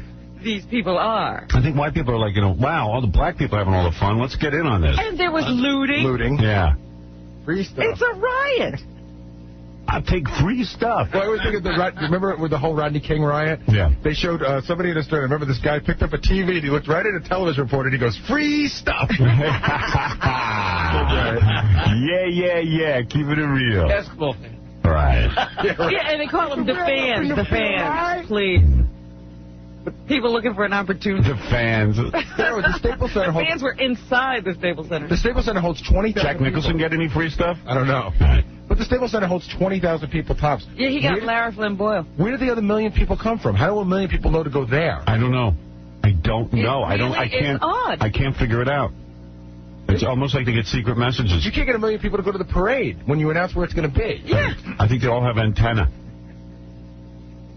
And they're discussing how they don't want what happened at the Puerto Rican Day Parade. Now everybody's addressing the situation of what happens at the Puerto Rican Day Parade. Yeah. And they're saying they don't want that to happen again. And what is the solution? Beating up Puerto Rican people. Parade. More police. Oh, more police. Oh. Police who are always wrong. Get Right. more of them. Get more of them. We know it's police that they hate. Yes. We get more of them. Get more of them there. You know what it's coming down to? The thing is to cancel the parade. Absolutely. That no one will do. What it's going to come down to is we all end up paying. It'll be 1 million people at the parade and 1 million cops. You're going to have one-on-one. Yeah, there'll be a cop for every parade goer. John, you're on the air. Yo, morning. How are you doing? We have to babysit the Puerto Rican Day Parade. The buddy system. Every Puerto Rican will have a cop with them. You stop at the concession stand to pick up your police officer. Yes, John. Yeah, I just want to ask you about Imus. I saw a news report on him last night. and it's always favorable. I know, the guy's charmed. King, I just want to know why. Because I don't know, he's always had that charmed career, Imus. Like, he does nothing, gets no ratings, doesn't think up anything original. And is not nice to people. Ripped off my entire act, is truly racist, and I don't know, let me think about homophobic. No. I know he's I'm talking about off the air. Never mind on the air. But I can't imagine that he wouldn't be homophobic. Yeah, and what can I tell you? I mean, the guy's a total skunk. And what he tries to do is mask it by doing all these, charities and fakakta, like, helping people out. No kidding. And let me tell you something. He ain't helping anybody. He's raising money on the air, which I could easily do, too, but that's sort of bogus. You bore the audience. He's not giving any of his own money. He's not giving his own money. And then that whole scam with a ranch. The guy bought a ranch, right? So the surrounding property would be bought by other people. Instead, what he did was he got the public to raise funds, and he got all his business cronies to raise money so that they could buy up the surrounding land for so-called cancer kids. And he doesn't have neighbors. So now he doesn't have any neighbors. So he's got the whole thing to himself. So he can fall 10 feet off a horse. You know, if I did that, people would be up in arms. They'd be hurting cars and turning over police vans. When I lived on Long Island, I would love to buy up all my neighbors' properties and not have them around me. So what I could do is get my friends and my audience to buy up the properties around me, and I'll say, oh, yeah, once a year I'll have some cancer kids there. It would be against the law if you did it. Yeah. If I did it, forget about it. I'd be in jail. There's got to be something wrong. Yeah. How about that lung, though? You think that lung is made of steel, or it's always... I don't know. He's got to die soon. And I tell you, what's really funny is there's an article in the paper today about how, I said bad stuff about Imus yesterday. But then the Howard Stern imitators... That's funny. They're all angry with Imus because I'm angry with Imus, I guess. You made an incredible point. Why are they angry? Why are they angry with Imus? I mean, I'm the guy who has the history with them. They're angry with Imus. They don't know why they're angry. They just know they're supposed to be angry. Yeah, and they're all, doing bits about Imus and how he sucks. And how he should die. They just do what you do. It's like my enemies are their enemies. I'm so shocked when I read this stuff. Would somebody interview them and ask them exactly what it is they object to about Imus? Yeah, why would they hate him? I mean, did they work with him? I guess when I was working with him, it upset them. When you were working with him, they were 4. Right. Yeah. So Imus fell off a horse. I went home and I went to church, actually, and prayed to Jesus Christ that they would take Imus today. Lit a candle? Yeah. Somebody sent me a little information sheet about it, and they said, unfortunately, he will recover. I don't know if he will. That's what they're saying. Hey, Howard, check it out. I'm not saying no. Well, anything could happen. People may, Yeah, people that old don't heal as quickly. And, he could throw a blood clot or something. Anything could happen. Yeah. You know what I love about you, Howard? It's like, you want the guy to die. Guys like Jay Leno, when it happens to Letterman, he's like, jumping in bed with him. You're like, F him. Let him die. Right. He will not be sending a note. Let me tell you something. Jay Leno wanted Letterman to die. He just won't admit it. Everybody's like so fake. But he did write a note to David Letterman. You won't be sending a note. No. I'll send him a note. I'll send him a bag of dog crap. When I stopped drinking, I sent them alcohol every day. Flowers. Remember that? So embarrassing. I remember talking to the receptionist. Who would have to get it? Well, it was a big basket of flowers with 2 giant bottles of vodka in it. Right. I was like, here, drink this, you creep. Go back to drinking. Howard wasn't goofing. He wanted him to drink it. That's right. I know. Like in the paper, they say, Imus grew up on a ranch, so he knows how to... He knows how to ride. Yeah, I thought the story was he grew up, poor, and the train tracks, and he had to build it, the train tracks. Right, wasn't he like a hobo or something? It's all BS. He grew up on a ranch. Forget about it. Forget about it. 100. Right. 150. I don't know, man. I'm glad later. I'm always glad when misery happens to him. So he's off the air now? Yeah. He's laid up. But they said he was scheduled for vacation, right? Yeah. But now he wants to come back in a week to prove that he can come back. I could be doing one of those hospital things. You know how he came back too early the last time that lung collapsed, and it collapsed on him again? Yeah. Maybe it'll collapse a couple of times. Yeah, they have to keep blowing it up. Right. All right, I got to take a break. When we come back, we'll get the whole show going, and maybe we better have a rehearsal. Yeah, because maybe you'll need 2 rehearsals. Yeah, we might need 2 rehearsals. We'll be back right after this. The Howard Stern Show. You're a good announcer on the airwaves. Yo, you make people realize things that they don't want to accept. And when people come to the degree that say Howard is a scumbag. Yo, I know Howard. Yo, you love life. You love women. Yo, and you make that plain and simple in everything that you say and do. Okay, Howard. Peace out. Peace out. Peace out, my brother. Start spreading the news. I'm doing the show.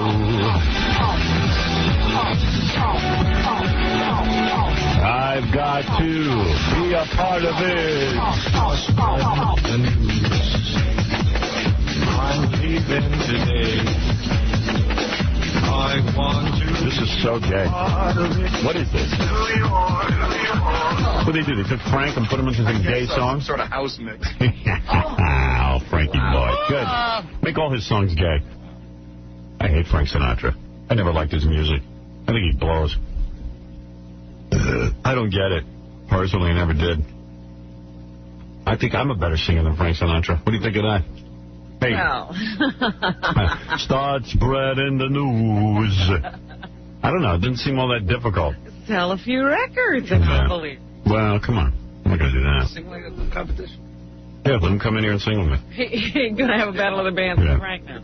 So what I do yesterday afternoon, I get home from work, and I'm watching this guy, Bishop Egan, become the new Archbishop. The Cardinal of the New York Archdiocese, which is a big deal. Cardinal. That's what is he? A special designation. He's the Archbishop. I didn't. Forgive me. Now, the guy is like kind of, he's like fat. He's got a big fat head, and he's got like a red yarmulke on. Yeah. And for some reason, a lot of Archbishop dudes wear red yarmulkes. Well, that's what they're supposed to wear. That's what you do on that day. They wear the yarmulke. And then they have the most pretty dress on that you could imagine. I don't even think they wear anything underneath it. It's nicely embroidered. Yeah, so the balls and everything can be free. Flapping in the breeze. Right. So, I tune in at, of course, the exact right time because this bishop dude or whatever, the new cardinal, starts talking about how... He's not a cardinal. Whatever he is. I don't know what he is. It's a special designation. Oh. That's like a rank in the Catholic Church. They'll make him cardinal. Yeah, he will eventually be a cardinal. Right. But right now, he's just the Archbishop. He's got to wear... He's got to get a new yarmulke for that. See, when you're cardinal, you become like John Cardinal O'Connor. Right now, he's just Archbishop O'Connor. Oh. Or what, Archbishop Egan. He doesn't get the separation of the name. Okay. Oh, I see. I would want that. I'd be an achiever. God knows what you have to do that. But anyway, so I'm watching this guy, and he's screaming about, abortion, of course. How we have to protect the unborn. Of course, he doesn't talk about protecting anybody who's in pain over having a child and doesn't want it. Don't forget the living. Yeah, forget the living. Then he's screaming about how we shouldn't put old people to death. Of course, he doesn't mention that a lot of these people are in tremendous rack with pain, suffering. Right, even if they want to go, you can't help. Yeah, he goes, and then, of course, the dopes in the audience will start applauding wildly. Yeah, but my question is, why are people who don't agree with anything the Catholic Church stands for always at these events? Yeah, well, I'm going to get to that. So so what do? They put the camera on Hillary Clinton and Senator Schumer, who were there honoring the guy. And the camera has to stare at them to show, they're not applauding. Right. So, I mean, and obviously the reason they're there is that they're politicians and they want to listen. They want to win votes from everybody. But how can you win votes if people are voting down a line like this? Who knows? I don't know. I don't have the answers for you. So then the guy's screaming about the unborn. He's screaming about, he's worried about everybody's rights, right? Then the camera pans across, and who do you see on stage? But just men, no women. Right. And they're all white. Not one person of color. In other words... And he's screaming about race and everything else. Yeah. It's just like where I grew up. Every white person was screaming about how you got to love your black brothers. It's like any black people moved in, they all moved out. They ran. And it's like the same with this guy. He's screaming about rights. Every guy up there in a position of power was some chubby white man. A doughboy. Yeah, the guys who look like they haven't lifted any weights in the gym. They're all very soft. They all look like that Pillsbury Doughboy, yeah. whatever his name is. Yeah, why can't a guy who's going to be in the church be in shape? Work out a little bit. Set an example. Take pride in your body. Even when I was listening to, because I was listening to an account of what went on, they said, there were like 1,000 priests, all there to honor him, to be his procession. So he'd have this group of guys walking in before him to anoint him. Yeah, all white guys. Yeah.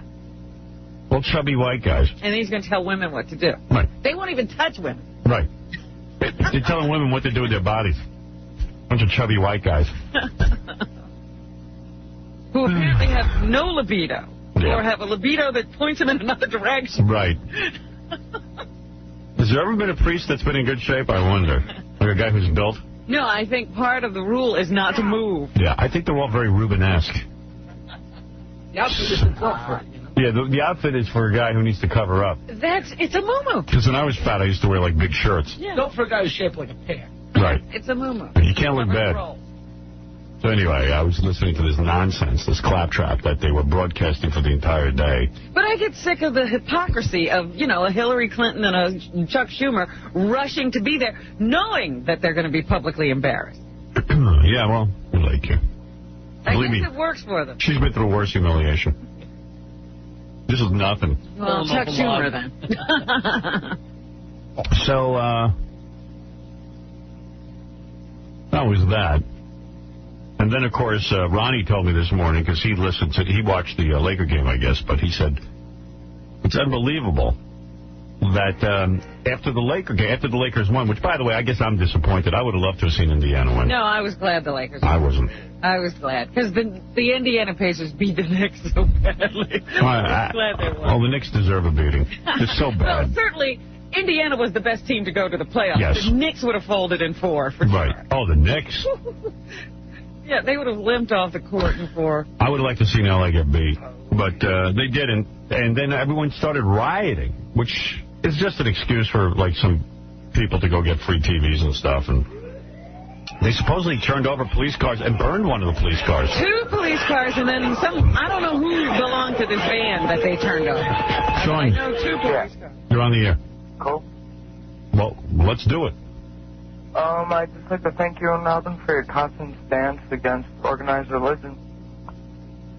I've seen a lot of friends of mine go down because of beliefs in the Catholic Church and everything, and you're welcome. I'd like to thank you against the Catholic Church and, like, pro-choice and everything. Yeah, well, you got to stand up because it's getting nuts out there. Everybody's a religious freak. And they're forgetting about rights. Absolutely. Thank you. The separation of church and state. Yep. Bye. Bye. I'm not buying into it. I'm not going to be intimidated by these nuts who think that they're better than you because they believe in, a fairy tale. And therefore that gives them the right to say anything. They impose their rules on you. Yeah, it's nuts. They're just because they're religious, I'm supposed to go, oh, I'm sorry, you're religious. Well, screw you. What are you going to do about it? Big deal. And God forbid you say you're against organized religion. You're a heathen or a devil.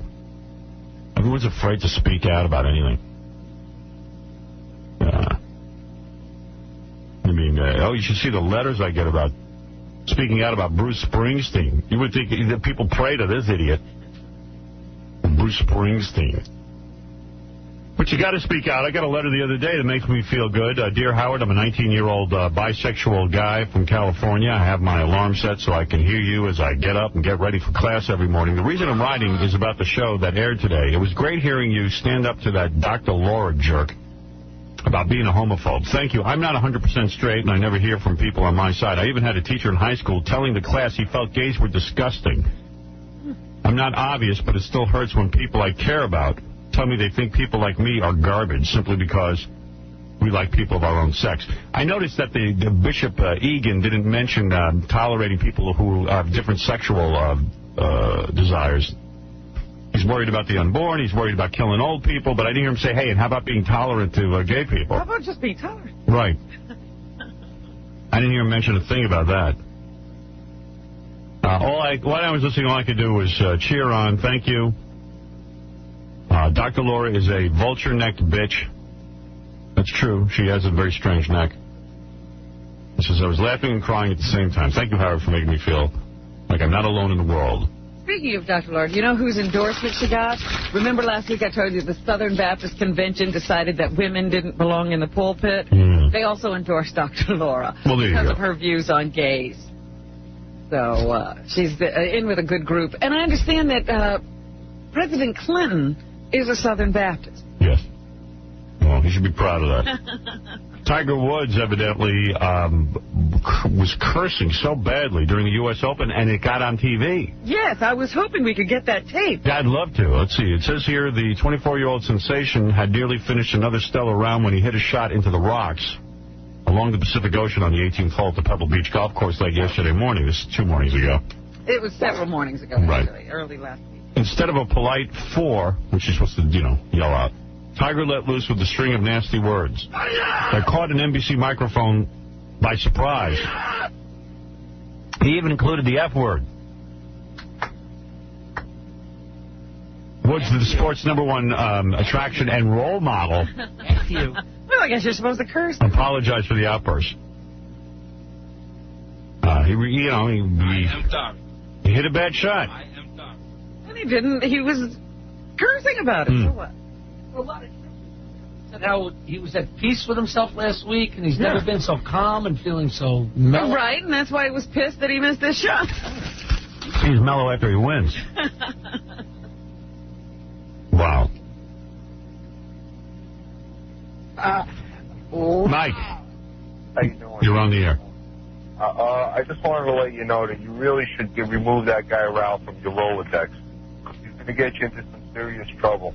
I'm a police officer in New York City. I'm not going to say anything more about my job because I don't want to get into trouble. But the night in question of Thursday night, he was dealing drugs. He was in possession of drugs. No, he wasn't. You're lying. You weren't there. The only reason why... Oh, Mike, this is a good call. Because you always talk good about us over the radio. We did not want to embarrass you. We knew we would get in the newspaper. It's fine. If he was carrying drugs, I'd be... What does it mean? If he was carrying drugs, I don't care. We confiscated what he had on him, and the next time we catch him... Here's the joke coming. Yeah. What is that? Joke. Yeah, okay, Mike. Right, thank you. What do you have on him? Yeah. You didn't share it with us. So silly. So silly. Referring to a story of yesterday where Ralph was thrown out of a club. Right. Well, anyway, I guess I should rehearse at this point. I better do it. Evidently, we're doing a battle of the bands with Tina Yothers' band. Tina Yothers. Why you started?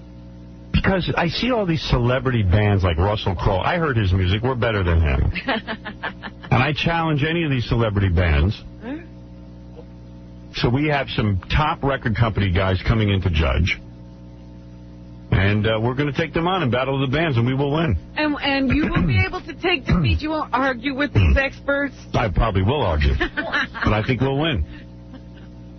I can't imagine a celebrity band being very good. Do you guys want to practice now? Should we take a break and then practice? I think they have to show Jackie his part. I know my part. No, you don't. Unless you change my part. LT is here? Maybe we should talk with LT. Maybe he should join the band. Does he play? I wonder if he plays. He could do the song. We should get LT in the band. What is LT doing here anyway? I don't know. He's in Shaft. Oh, is he? Yes. Oh, I didn't know that. Does he have a major part? No, little role. Is he good? Yeah, he's very good. Yeah. I thought he was great in that Oliver Stone movie. He continues to be a very good actor. I never saw that Oliver Stone movie. Is that out on videotape? I don't think it is yet. What is the name of that? Any Given Sunday or something like that? I'd like to see that. I'm very busy. Well, maybe before we rehearse, I should talk to LT. You keep putting it off. You'll be doing your thing, and you won't have rehearsed it all. All right, we better rehearse right now. But then you could lose LT. Then you could lose LT. Can you talk to him while you rehearse? No. I need to rehearse. You need to. Can we just bounce up and do a rehearsal, or do you guys have to tune up? We got to turn stuff on. Oh, I see. Amazing. And what do we have, a turntable and everything? No, that's Tina's. Tina's got a turntable. Oh, well, we better incorporate turntable then. No. Don't mess me up. You guys were supposed to work out a new arrangement. That would have been really interesting if you had a turntable. That would have been Who was here to rehearse with that? I don't know. Jackie. All right, why don't we Why don't we take a break? We'll do a quick rehearsal. We'll talk to LT. We'll talk to Germany's #1 radio personality. So much to do. We have the big battle of the bands. #1 radio personality here live and in person? Yeah. Oh, yeah. I bet he'll wish he never came in. All right, we're going to take a break. We'll be back right after these words. Howard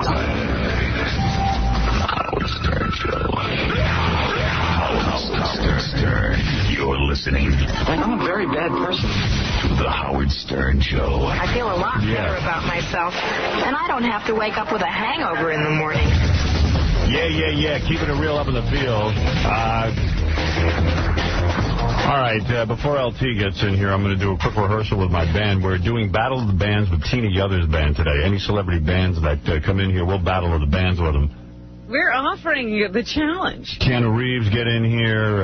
Russell Crowe. Russell Crowe, get in here. Let's go. Who else did I? What's that guy's name? The Sea Hunt's son. Lloyd Bridges' son. Bring him in here. Jeff Bridges.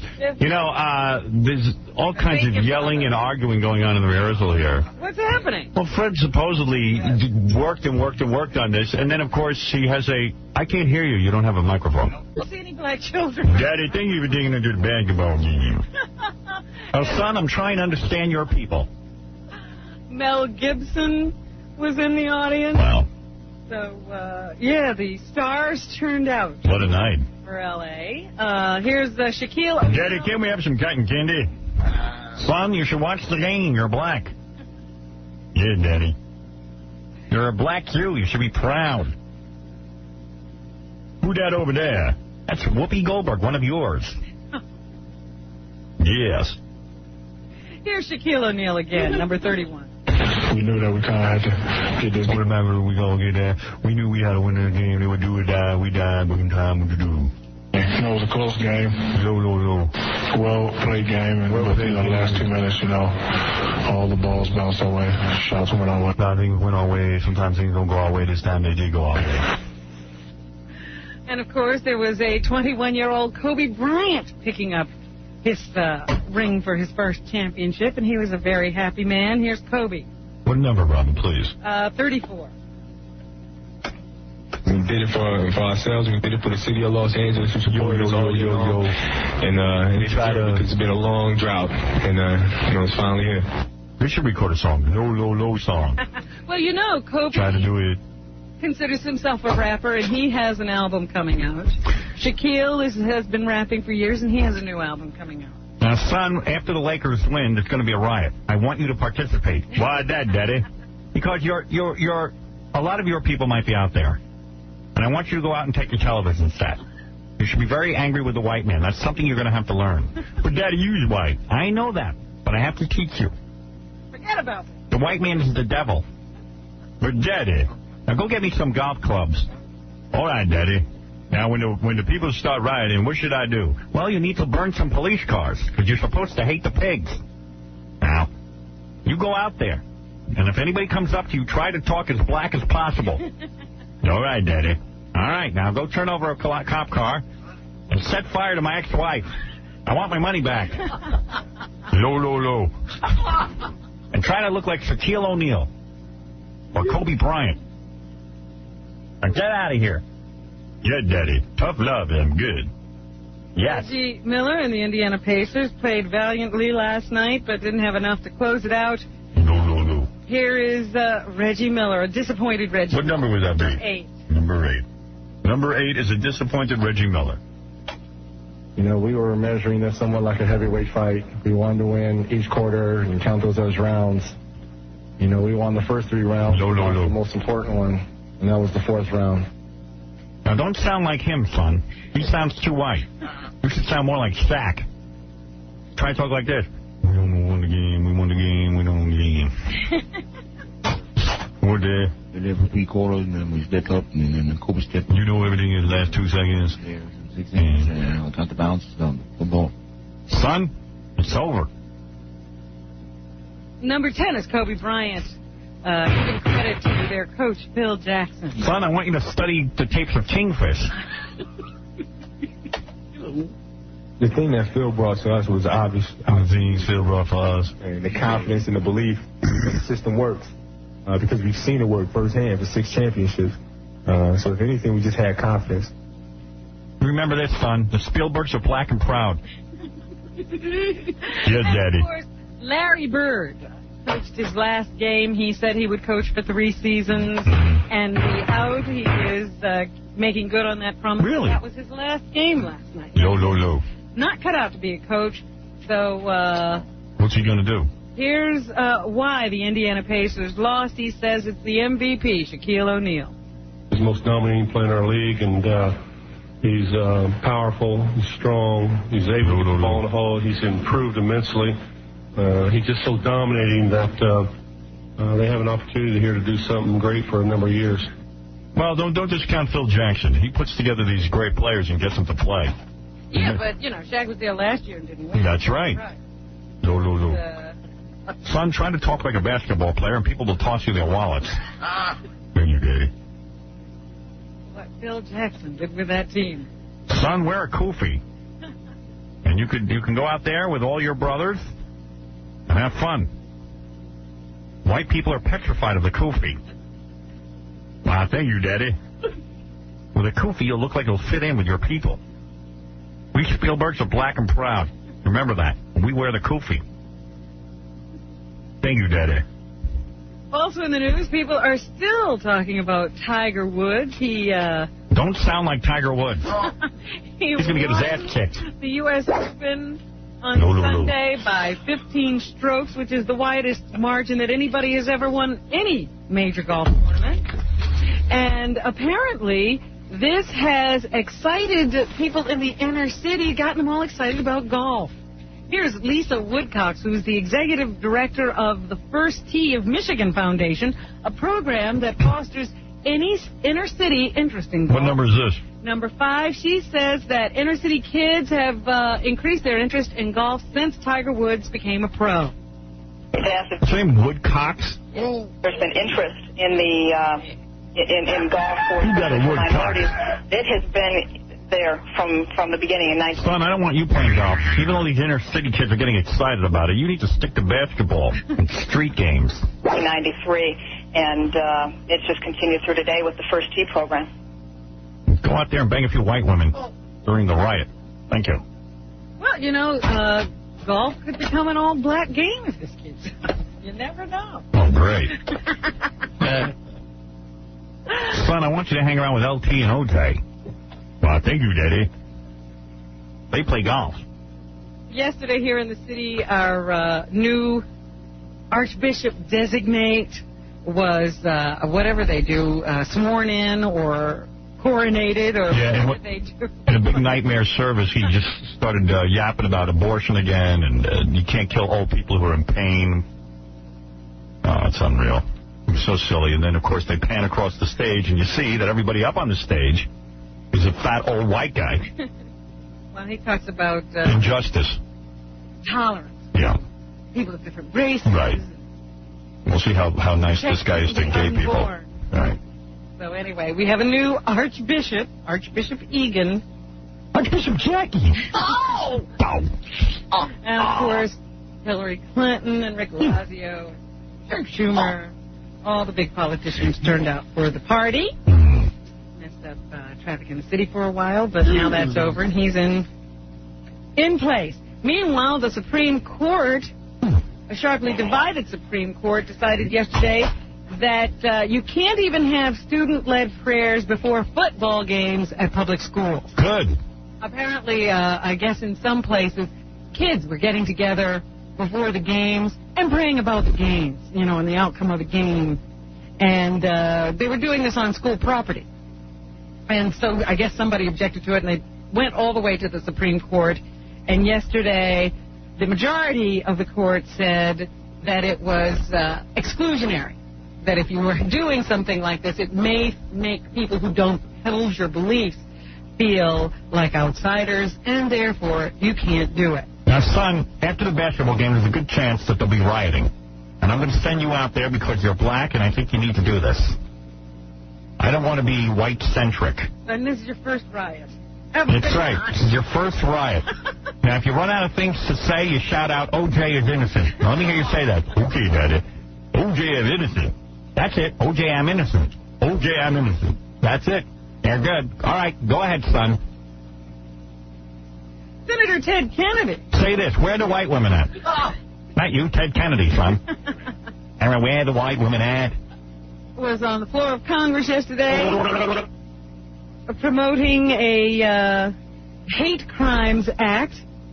He says hate crimes are objectionable because they can intimidate an entire group of people. Here is Senator Ted, number 13. I bet he's yelling. He's always yelling when he has to make a point. He never just say it. They are so based upon hatred and bigotry that they wound not only the individual, but they also wound and scar a community. Shut up. It's happening in the United States. Son, you must love Ted Kennedy. He loves the blacks, and you are black, and I am black, and he is a friend to our family. There you did it. Of America today. But, Daddy, why am he yelling so much? You'd yell, too, if you drowned a woman. Oh. Son. Now go get some stank on your hang low. Oh. They also released some FBI files that say that John F. Kennedy Jr. was the subject of kidnapping threats a number of times during his life. First time when he was in grade school, and the latest not too long ago when someone called and said they knew that he rode through the streets of Manhattan on a bicycle with no bodyguards. So apparently John F. Kennedy Jr. all through his life was plagued by these threats of kidnapping. Somebody should have kidnapped him, kidnapped that plane. Well, they didn't kidnap him at the right time. Right. That's true. And speaking of planes, last week I told you that Patrick Swayze had to have an emergency landing of his plane. Yes. And now Harrison Ford was piloting a plane the other day. Another genius. And he had to have an emergency landing because he was being affected by dangerous wind shear. He made an emergency landing after his 6-passenger Beechcraft Bonanza encountered this problem on Sunday night in Lincoln, Nebraska. The shifting winds caught the wing of the actor's plane and tossed it off the runway. Can you imagine? As it touched down. What's wrong with these guys? They got a perfect life. They got to go fly planes. There was damage to the plane, at least to the wingtips, according to a spokesperson for the FAA. Ford and an unidentified passenger were not hurt, according to the actor's spokesperson. Sit still. Sit on your ass like I do all day. Well, listen to this. In October, get that nice cottage cheese look. He had a crash landing of his helicopter. Yeah, He's flying everything. Yeah, he's on a death wish. By the way, Robin, I don't know if you heard it earlier. Jaded, Teeny Others band, performed against the Losers, my band. Okay. And we won. Here is some of the action that you might have missed. Let's recap. That's Teeny Others. A little taste of Teeny Others.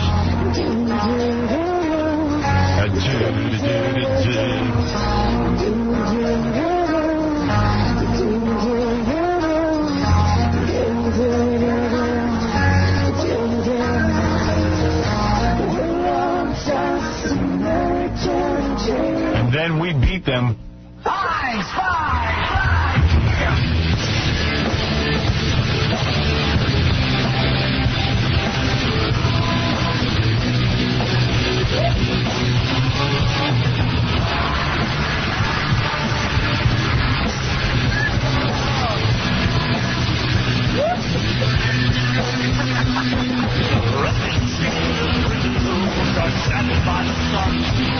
I walk the road, I change the tournament we got.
The losers. Yeah, we're not done yet.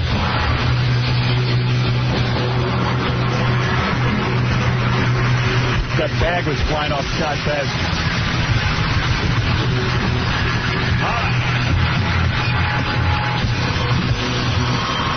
Turning on the judges. Those record company guys should be fired immediately. Yeah, we have more energy. Well, wait, this gets better. They just have a slow. All right.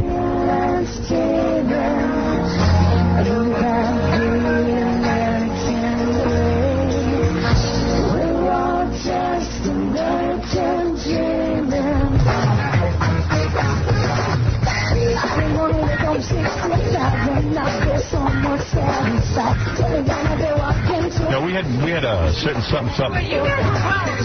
We were what? Powerful. Yeah, we were powerful. That's the way to say it. Right.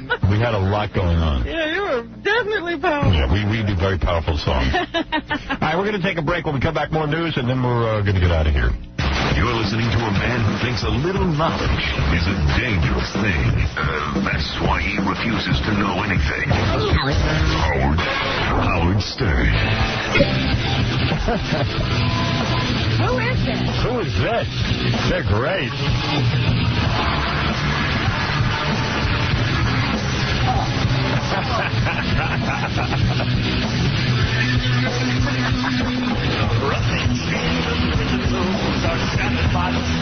I sound like Joey Ramone.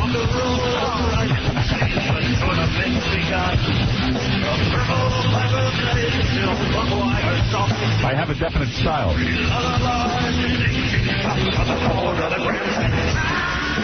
All right. So how we won the Battle of the Bands, I'll never know, but we won. You never know what the public is going to want. Those guys should all be fired. You know, if I was the record company that they belong to, I'd be very confused. Change the locks. Hey, it's a fair win. Anyway, Rob, is there anything left in the news that we need to know about? Yes, Mick Jagger. Yes. He, can't keep his pants up, so he's Why should he? having these babies with that, because he winds up getting into trouble. Now he apparently is going to have to disclose all of his assets because he's in this child fraternity. I don't know what this is, but they're trying to determine how much he should pay every month to support this kid he had with the Brazilian model. So why do they need to know how much he's worth? He says he doesn't understand it either. He says, look, I'm willing to pay any reasonable sum. Right. Why do you need to know everything I have? Just give me a price. Because judges and lawyers humiliate people. They are Satan. They will wreck your lives. So this is a way to get into his complete bank account and rob him. Right. It's called class jealousy. And let me tell you something. Mick Jagger is at the mercy of scoundrels.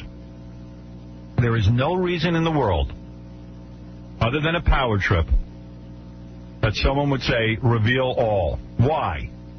He's willing to pay money. He recognizes he has an obligation to this child, even though you could even say, why are they having this child? Why is the woman having this child? She want the baby or she really want it because she's Mick Jagger's baby? It's a career move. And I understand whatever it is, a judge should be reasonable. Lawyers should be reasonable and say, listen, okay, what is a fair amount for a man to pay? I would look at the welfare rolls and see what they pay for any kid. Yeah. When they're gonna persecute him because he's Mick Jagger. These women wouldn't have these babies if that's all they would get. Well, yeah, if it was the janitor, they wouldn't even have the baby. So it's really unfair, and this is what goes on in the courts. I've seen it time and time again.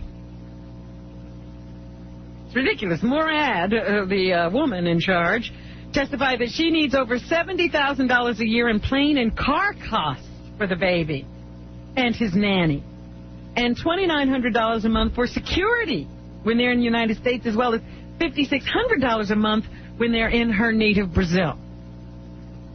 If I was Mick Jagger, needs a lot of transportation. I would fight for custody of the baby. That'll serve this woman right. That's right. If he's got to pay all this money, why doesn't he get to keep it? Yeah, then you'll see what you really have to pay. Nothing. She's looking for more than $30,000 a month. Can you imagine? $6,000 a month to rent a bigger Manhattan apartment. What's he got to do with her and her apartment? Yeah. Well, this is what I mean. And someone is entertaining this. And Mick, how about wearing a condom? Maybe this will teach him a lesson. $1,300 a month for a housekeeper, $750 a week for a nanny, $150 a month for satellite TV. Because the baby needs that. Baby needs satellite TV. And $1,000 for cosmetic laser surgery for the child. What? Laser surgery? I don't understand this list. Well, look, any sensible person knows this is about supporting the woman, not the child. Child doesn't need this. I understand that a child needs support. I'm all for that. But this is to take him to the cleaners and humiliate him. And this is what lawyering and judging has become. It's not a noble profession. It's a legal shakedown. I have more respect for somebody who mugs people on the street than I do for lawyers, and I am not joking. They're straight up about what they're doing. Yeah. I really have a real problem with the legal profession. Crazy. But anyway, that's Mick's problem. Mm-hmm. Meanwhile, the other day you were at this party for the Fashion Awards. Yeah. And they're talking about how Sandra Bernhard walked in a see-through outfit. Right. She outdid everybody. And then, of course, Elizabeth Hurley was there in a beautiful dress, and Claudia Schiffer and Ashley Judd were all on the red carpet. And you saw none of these people. Jerry Hall was there. No one was there when I was there. I think that's all a lie. Why would they say their names if they weren't there? I think they were there for the evening where you sit down and watch a show. Uh-huh. I was there for the after party, and they'd all split. Yeah, but you didn't get there till midnight. The show ended at 10. Whatever. Who Wants to Be a Millionaire is looking for more folks to play the game. They're opening up that 800 number again to tape shows in July. Fred, you should do it. Contestants who are at least 18 years old can call this 800 number between 6 and 2 a.m. through January or June 30th and see if they can qualify. You should do it. What's the number? No, Robin. Oh, Robin. Why don't you do it, Fred? We'll split it. I'll be your lifeline. Get your father to do this. I want to see him do the show. The answer is, hold it, I know it. Rangers? I'm pretty good at the fast finger. Let me do a 50-50. I always get the fast finger. Let me poll the audience. Since I haven't polled my wife in 20 years. Kelsey Grammer is going to say good night, Sweet Prince. Who? He was doing Macbeth on Broadway, and he got terrible reviews. Oh. So instead of running until July 30th, which was the plan, the show is closing on Sunday. Oh. Things really went bad when Grammer had to lend producers money from his own pocket to keep the play afloat. Oh, my. Yes. Everybody's very disappointed. Kelsey says he's mostly disappointed for the rest of the crew. You should go drink and drive. Yes. Because they worked so hard. So he will take some time off and then return to Frasier in the fall. You should crack that viper into a tree. Somebody else who won't be returning in the fall is Jackie the Jokeman. No. Oh. Unfortunately, he always returns. Donnie and Marie, their show was canceled. That show was great. I know, I used to watch it. Yeah, I used to vomit. I laughed so hard. So they will not be coming back. The syndicators decided because they just didn't continue to gain audience that they could no longer go forward with the show. I was willing to go on, but that idiot wouldn't have me on. They wouldn't. They ignored all of your calls. I'm sorry, I just want to talk about him not getting oral from his wife. Wouldn't do it. The former mayor of Port Huron, Michigan, a tattooed biker once lauded for beating drugs and serving as a role model for troubled youth, Port Huron, was sentenced to at least 18 years in prison for sexually assaulting children. Oh. Gerald Ajax Ackerman was convicted on 5 counts of first-degree criminal sexual conduct. The girls were between ages 8, were the ages of 8, 11, and 12. It's not real good for your political career. No, Ackerman has said he will appeal Hold up. decision. They say he's thinking of running for mayor of Washington, D.C. He was elected in November of 1997. He resigned the day after he was arrested in April of 1999. A former drug addict and alcoholic who sported a ponytail and leather duds. I'm so exhausted. He used the story of his struggle to help other addicts. But now he'll be doing that in jail, unless his appeal goes through. So, goodbye, funny man. Right. Blink-182. They had a concert the other night. A teenage boy is now in a coma following a mosh pit injury. Right. 16-year-old Harjeet Jagpal is in critical condition after being found unconscious at the Blink-182 concert in George Washington. What? In George Washington? In George Washington. A place called George Washington. All I know is... On Friday night, authorities say he was found after a crowd surge in the mosh pit. Investigators have no witnesses, and they hope he will be able to tell them when he recovers from his injuries what happened. Yes? You were about to say something? No, I mean, lawyers will now work up a case and blame the band and blame... You know, and it's not... It's out of their control. What do they have to do with it? They're up there on stage. Yeah. People love these mosh pits. Yeah, and who puts anybody up to it? You're in there at your own risk. I know. They used to have Donahue. Thank goodness Donahue is not on TV. I know. He used to have all these programs where he'd get the parents incensed and they'd be screaming that it was the band's fault and they'd stop these mosh pits. Meanwhile, it's his fault. Billy Graham is said to be doing well at the Mayo Clinic where he's being treated for fluid buildup around his brain. Yeah, Jackie has that. Oh. You pray and pray and pray all your life, and you still get fluid around your brain. Yeah, he should have a perfect brain. A spokesman for the 81-year-old evangelist is expected. It says he's expected to recover and that his condition is not life-threatening. God is testing him, I think. Oh, you think that's what's going on? Of course. He's of course, also God chose not to test Adolf Hitler. Listen to this. He's also undergoing treatment for his Parkinson's condition. They say that he's expected to maintain his schedule in the coming weeks. The schedule includes an appearance next month in Amsterdam at a conference for evangelists and Christian leaders. Graham is also scheduled to be in Jacksonville, Florida in November for a crusade. So they expect him to continue with his duties. And then a church tent collapsed in heavy rain, trapping worshipers this past Sunday. A tent set up for the overflow crowd of worshipers collapsed in a downpour over the weekend. It happened at a Seventh-day Adventist church camp near New Market, Virginia. Rescue squad members say more than 2 inches of rain fell on the area in about an hour, collapsing the tent on some 175 people. 6 people were injured, including a woman who suffered cracked ribs when the enormous tent keeled over from the weight of a huge pocket of rainwater.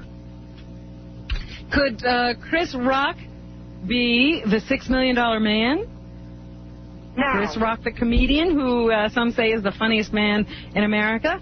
He's being considered for the remake, the movie version of the $6 Million Man. Bob Farrelly and his brother Peter are thinking about doing a remake of the old TV show, and they want Chris Rock to star in it. The $6 Million Man. Yeah, thanks to inflation, the title will be bumped up to the $6 billion Man. Rock will reportedly play a reconstructed cyber hero who tries to get control of his newly built body. I think you'd put a show together like that. Scott the Engineer as the $6 Man. Oh. Inflation hasn't helped him one bit. No. Mel Gibson is now in the position in his career where he has to have a hunk in the movie with him. In his new movie, Patriot, he co-stars with Jason Isaacs, a really good-looking young man. And they have said that the movie was a lot of fun to make. Did Mel feel that way? Number 24. Of course he felt that way. What's he going to say? Just perfecting a few killing skills, you know. Learning how to stay on the horse. Oh, boy. Learning the intricacies of Oh, he's got to learn to speak up. All right, enough of that. Anything else? That's why he's a movie star. Peter Farrelly is here with us, and he wants to talk about what it's like to work with Jim Carrey nowadays. Number 25. I think he's gotten a lot more relaxed. You know, when we did Dumb and Dumber, he had just had the big success of Ace Ventura. He had The Mask was already made. It hadn't come out yet. And he was getting a lot of attention. You know, he had signed the big $7 million contract, which was record-breaking at the time. And there was the media was all over him. And I think he was having a little hard time with it. You know, I just remember him being, I mean, he was great to work with. He was a fantastic guy to the crew. But I just remember a sense of, he had a sense of nervousness a lot. And now he's just... All right, we get the idea. Now he's relaxed. Why is he such a big star, Peter? Why is he such a big star? Number 26. Yeah, why is he such a big star, Robin? He's a genius comedic actor. It's something, you know, I don't know whether it's something you work on or you're just born with or there's enough pain in your life to turn you into it. But he, for whatever reason, is... He's very good. He's a very funny man. He's the funniest man on the planet. Not true. Jackie joking. Tell him to put a band together and challenge us. We'll take him on. Boys and Girls is in movies now and stars Jason Biggs. I am much funnier than him. That's all I'll say. I am the funniest man on the planet. Okay. Jason Biggs is here to tell us how he impresses the ladies. What works? Who? Jason Biggs, number 27. Oh, he's a loudmouth. 27? Mm-hmm. Being yourself, that's what works. Just being myself, having confidence in who I am and my personality, being honest. And Craig Kilborn just called me. He says he's the funniest man on the planet. Really? Everybody's vying for that title now. Enrique Iglesias was just here with us. And he's being interviewed now that he's proven that he is a singer on his own records. Someone asked him, where does the inspiration come from for his songs? Howard Stern. Anything that happens to me, that's where it all started. I used to write because I was very shy. So, so I used to put it down on paper. I'll tell you the motivation. Money and poontang. Well, they asked him, you know, you have a huge female fan base. Did you have a lot of girlfriends in high school? No way, not even close.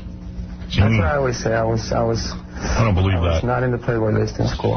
I used to get pretty much rejected. Not all the time rejected, but like a good 90%. Yeah, he was Julio Iglesias' son. He got rejected. Yep. All right, Survivor comes on tomorrow night. I love that show. Big summer series. Like it. Stacey Stillman was the last person kicked off. She was kicked off the island last week, and she was asked if she would go through this experience again, number 14. What did she say, Robin? I can't take it. I would do it again even if I were the first one voted off the next time. It was fantastic. I mean, they went to the trouble of setting up this elaborate game for us.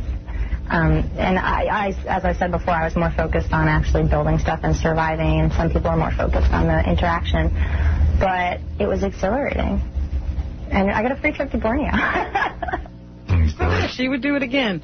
Stephanie Tuck, who is the editor of InStyle magazine, she did an article on Hollywood moms in this latest issue, and here she talks about Kelly Preston, Mrs. John Travolta, and how she gave birth, number 15. Kelly's into something called quiet birth, and that doesn't mean that she can't make a sound. She's allowed to scream and yell as much as she wants, but what she wants... John Travolta's not allowed to say. Yeah, nobody else can say anything.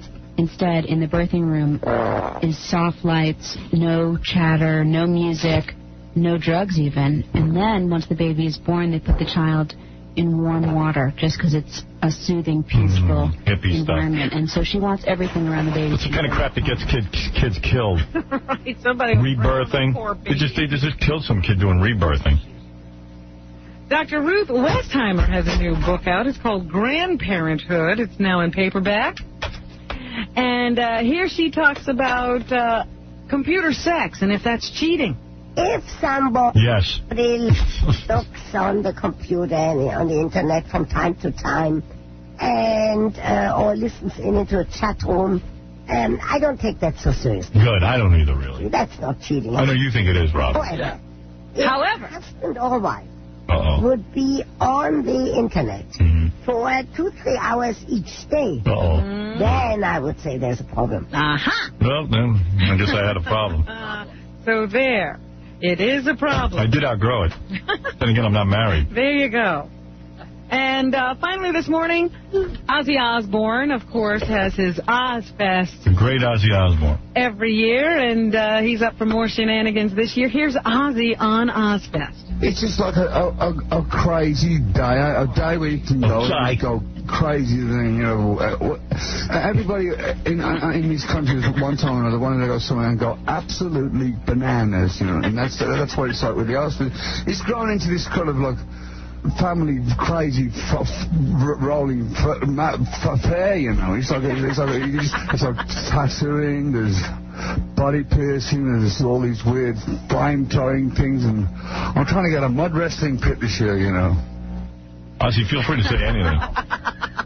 That's Ozzy. Oh, and one other thing. Muhammad Ali was convicted in Houston of violating the selective service laws on this day back in 1967 because he refused to be drafted.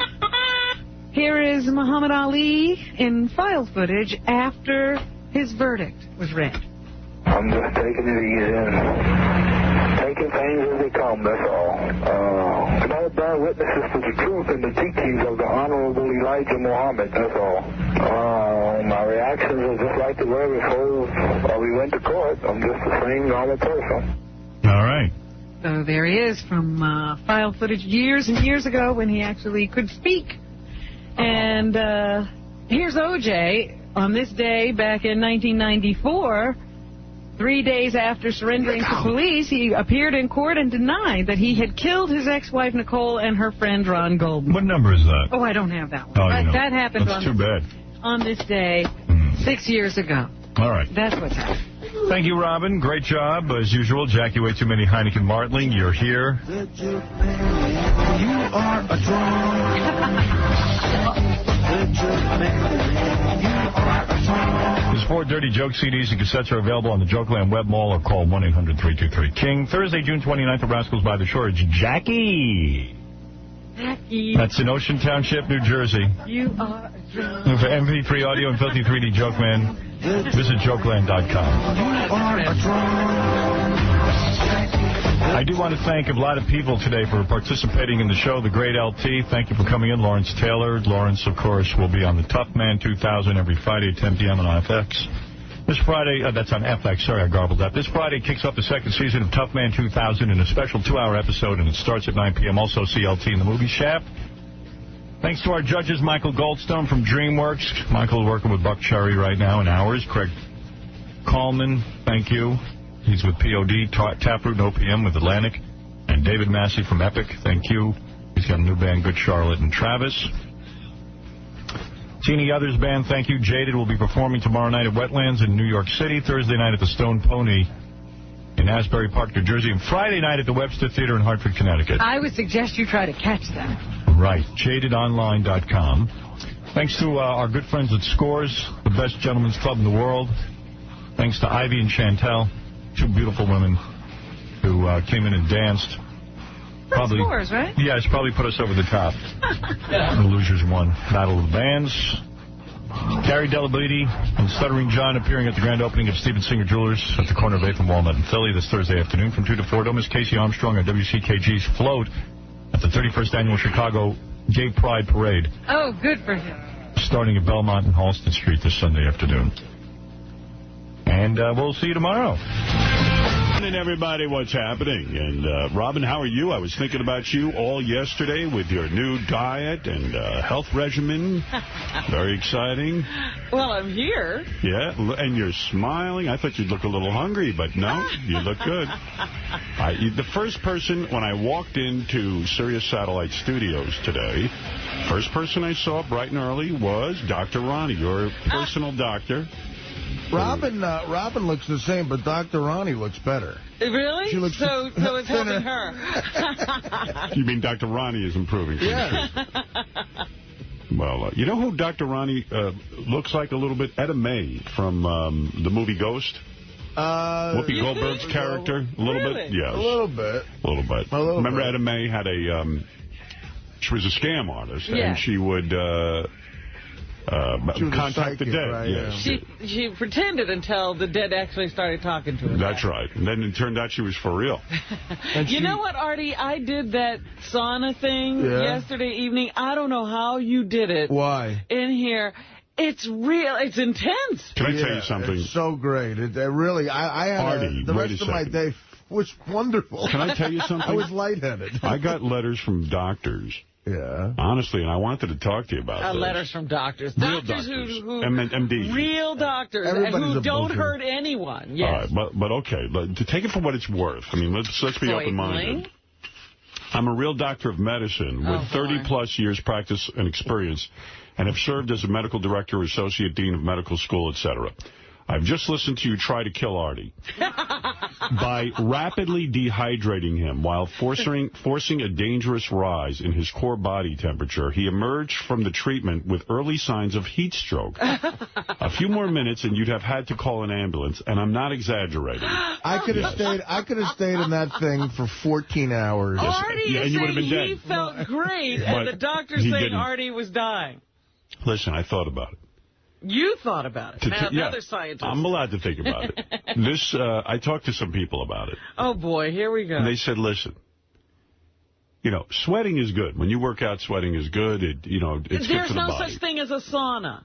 Let me say what I have to say. To take the body and to dehydrate it rapidly, in other words, to get the sweating going. Yes. Especially, guys just laying on a couch sweating. It's like, people... It's funny. It's unbelievable. And the point is that what do you really, what is this toxic... Where's that Dr. Ronnie? I got to ask her.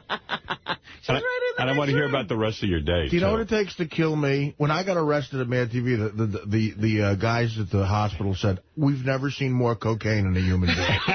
Yeah, you don't do it. You don't do it half-assed. And I said, you know what I said to him? I said, could you get me a fucking beer? Did you say that? Yeah, that's great. I was an asshole. That's right. That's all you need. But I don't know. All I know is I felt fantastic. The rest of the day, I had a lightheadedness, wonderful thing about me. I had an aura. But I don't know where Dr. Ronnie is. She was preparing drinks like crazy, like some sort of crazy health bartender back there. But you really did look like you were going to pass out. Well, listen, I always look like that. You got rosy cheeks today, though. What was your day yesterday, Robin? So after you left here, Dr. Ronnie shadowed you. Well, we went shopping. You went shopping for food? Yes. Because that's fun. Well, she needs to learn how to do that. A health food store, right. And picked up greens and spices and some supplements. Any real food or just, What do you mean real food? Greens aren't food? I don't know. No meatloaf, nothing. No meatloaf, nothing like that. Hi, Dr. Ronnie. Good morning. It was pleasant seeing you here this morning. I'm thinking of getting you an office right here.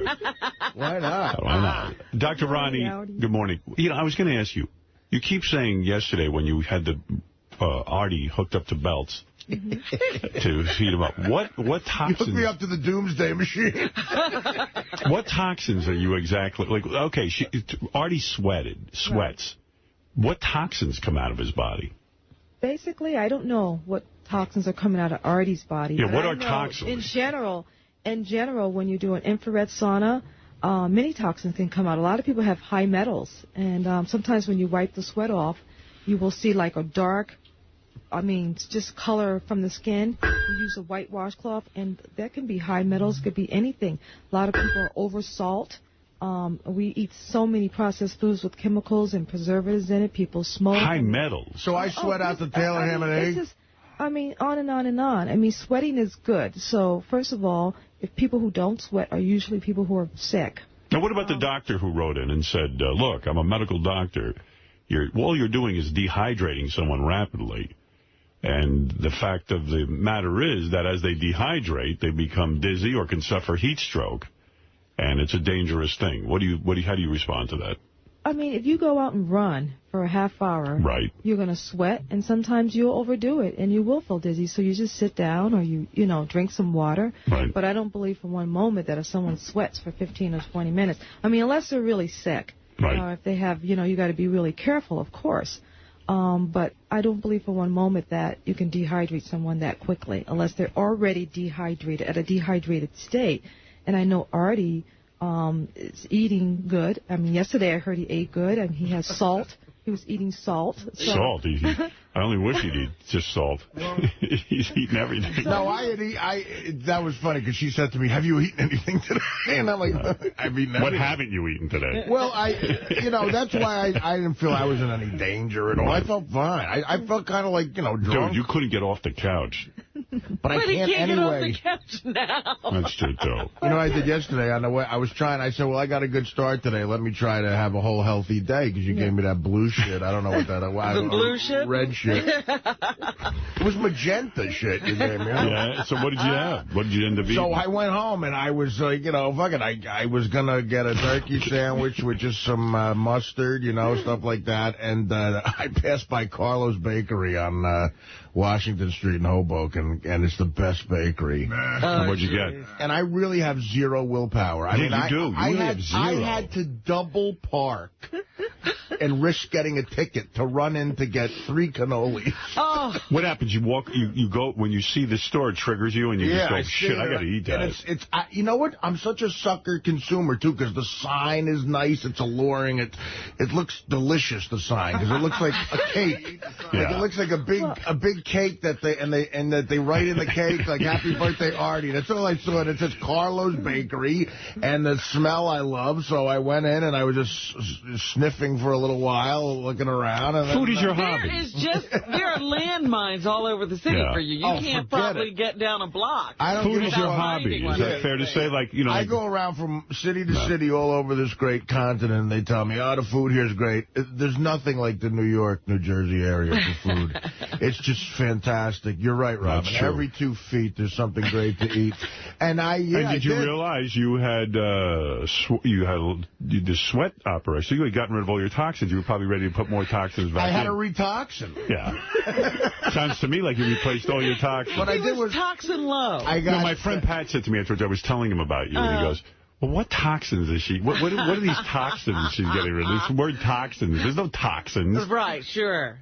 Did you sweat yesterday? Things. Yes, of course I sweat. And use the same wraps that Artie had? She cleaned them very thoroughly. Yeah. And what did Robin sweat out? Any toxins, do you think? I didn't sweat out anything you could see. Did you see any silver on her? I mean, she was like really drenched. So I'm sure sweating gold. She was drenched. Well, that's why I couldn't understand how Artie could do it right there on the couch. You're just drenched afterwards. What did you wear? I had on a T-shirt and some panties? Cotton pants. Wow.